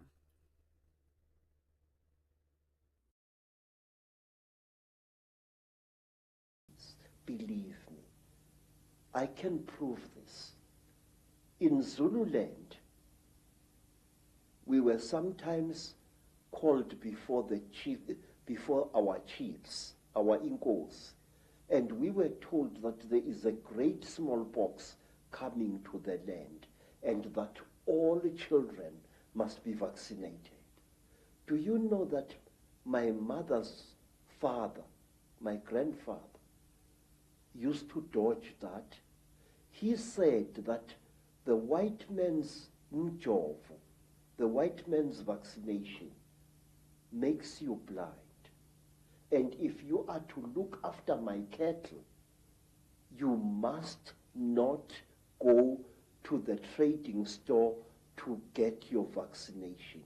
But wait, the school inspectors used to come into the land and check each child for signs of vaccination or lack of it. Now, do you know what we used to do, Mr. David Icke? Our grandmothers used to give us great pain in order to save our spiritual eyes. They used to heat grains of maize, and then they would heat this grain of maize, and using a piece of wood as tweezers, place it firmly against the skin of the child. So when the school inspector came, he saw these blisters and assumed that the child had been vaccinated, but in fact it had not. And this was done to us many, many times. And I noticed that school children in mission schools who had been vaccinated for smallpox or for measles could not see spiritual entities at all. A ndondo, that is a flying saucer, a spuputeg, would fly through the sky at great speed and be seen by many men and women. But the child who had been vaccinated would see nothing. And I noticed this hundreds of times. Well, what you just said about vaccines and their effect and shutting us down spiritually and multidimensionally is fantastic, given that no matter what your background, creed, culture, parents on every inch of the planet almost are being pressurized to have their children vaccinated more and more and more. And to summarize what you've been saying, and indeed it's so much in line with what I've come to the conclusion about as well, an extraterrestrial race, reptilian race, disconnected us from our true magnificent senses in a long, long ancient world. They've been manipulating us ever since, and the more that time has passed, the less we've realized this is going on. And now we're at a point where we are in a prison without bars, a massive prison, and we don't even know we're in prison. We don't even know the jailers are. Indeed, when the jailers are exposed, people just laugh and ridicule and all that stuff.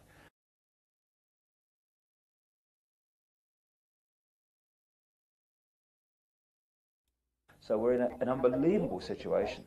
And we're in a jail we deny we're in. And there are jailers we deny exist. And we call it freedom. Yes, sir. Yes. You know, Mr. David, one of the reasons why I've joined forces with you is because I have serious reason to believe, and I will repeat these words until somebody shuts my mouth in death. I have serious reason to believe that on this planet, things are coming to a head, and our invisible jailers are going to fight tooth and nail to prevent this. Say, our people say that the blackest night often heralds the brightest dawn. The human being, captive as he is, slave as it is trying to fight back, sir. And this is where the crunch is going to come.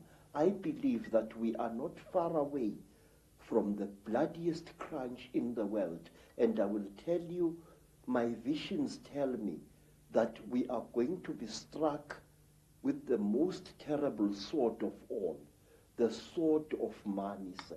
Something is going to be done to money which will bring us all to the level of beggars. And do you know why, sir? Let me tell you. I used to work for big game hunters in Kenya. And one of them was an Italian gentleman. This Italian gentleman was such a powerful hunter, a white hunter. He used to shoot 2 bullets.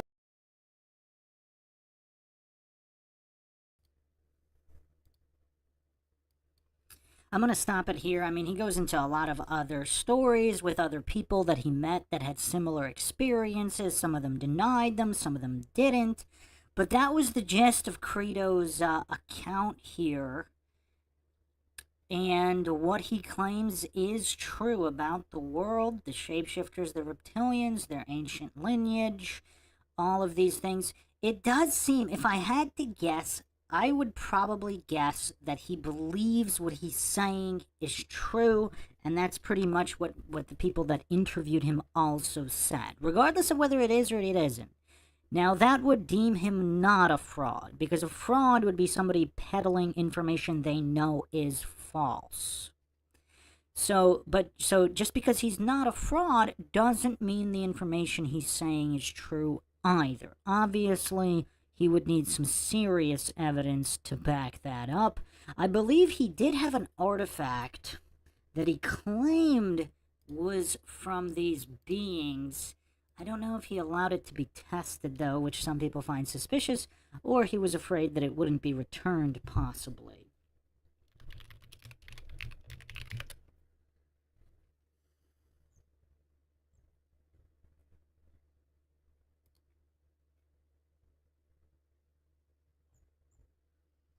So, I don't know, I couldn't find too much on that right now. I know there were people that were desperate to prove him a fraud, which is interesting.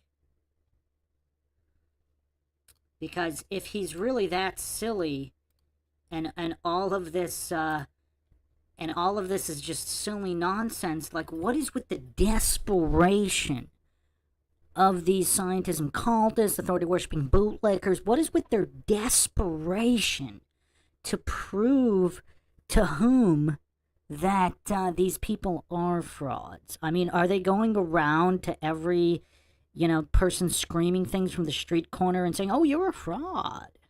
Like, they could accidentally be screaming accurate things as well. I mean, who knows? But obviously, coincidence theorists, scientism cultists, very predictable bunch operating on their mental weakness, just anything and everything to soothe their cognitive dissonance. Tsutsaka demonstrating in the chat he doesn't comprehend what the scientific method is. No surprise there. Spamming credential logical fallacies that aren't even true. Oh man. Okay, so Lord Zed in the chat is 50-50 on Credo. Now that we've heard Credo's testimony, let's do a poll now. Let's do a new poll.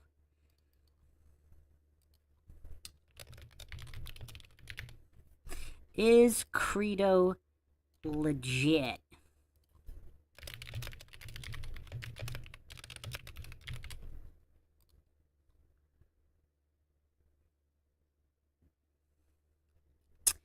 Tsutsaka thinks that frauds like James Randi were saints. Yeah, James Randi was actually demonstrably, empirically debunked. If there's interest, I could do a podcast on that. But yeah, Randi was definitely a goof. Scientism, cultist, and authority-worshipping bootlicker of the highest order. But if you mean a saint in the religion of scientism, perhaps they would consider him a saint in that religion, in that fraudulent anti-science religion, perhaps. Okay, so, wow. Seems that we're 60-20-20. 60% think Credo's legit, up to 67. 17 no, 17% too triggered to answer, and I can't blame those that are too triggered to answer. This is some mind-shocking testimony. I'm moving this up 71, 62%.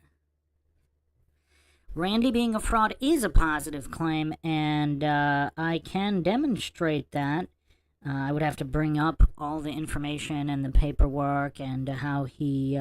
somebody actually did one of his challenges, and then he pretended that they didn't, and he didn't pay them. I can go over that on a podcast. I'm not gonna. You want me to bring up that information here on a Reptilian Conspiracy podcast, Dumbo? Tsutsaka, quite the narcissist. Okay. AJD saying, I have always felt that Icke and Credo believe 100% in what they're saying. I'm not 100% on Icke. I am not 100% on Icke. Credo does appear to believe what he's saying. With Icke, yeah, Icke is tough. David Icke is extremely tough. He is one tough customer to dissect. Very intentional speaker. Obviously, I'm not saying he doesn't believe what he's saying. I'm saying it's difficult to ascertain whether he does or he doesn't. It's really tough. If he's legit, then it is commendable that he just basically went wherever the evidence went without being mentally weak, if he's legit. Because a lot of people like Tsutsaka, they would be too cowardly and mentally weak if they even had the mental capacity to do research with. Obviously, Tsutsaka doesn't. But if he did, or the people that do, like a lot of conspiracists, they won't touch reptilian shapeshifters. They think it's silly. Like, even Alex Jones wouldn't go there. Although, it would be kind of curious to see his re-examinations since he started talking about the machine elves and all this interdimensional demons. Because Icke was on his show a long time ago, and Alex Jones basically disavowed everything he said about reptilian shapeshifters. Alex Jones backed everything Icke said about everything other than the reptilian shapeshifters. Dopeman in the chat says Icke an MK Ultra subject, maybe. Maybe. That could explain a lot as well. You know what's interesting though? Credo does not have any of the tells of an MK Ultra psyopt individual, which is curious. Now, maybe they just do MK Ultra differently in Africa, and that's why. I don't know, but he doesn't have these tics and tells that a lot of other people do.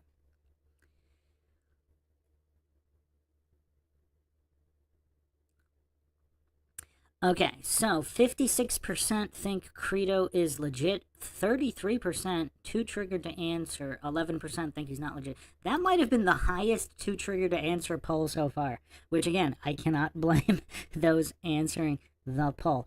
Okay, so final points here, which I touched upon in episode 1. Was whether or not all computers, digital cameras, etc. were specifically designed to hide reptilians.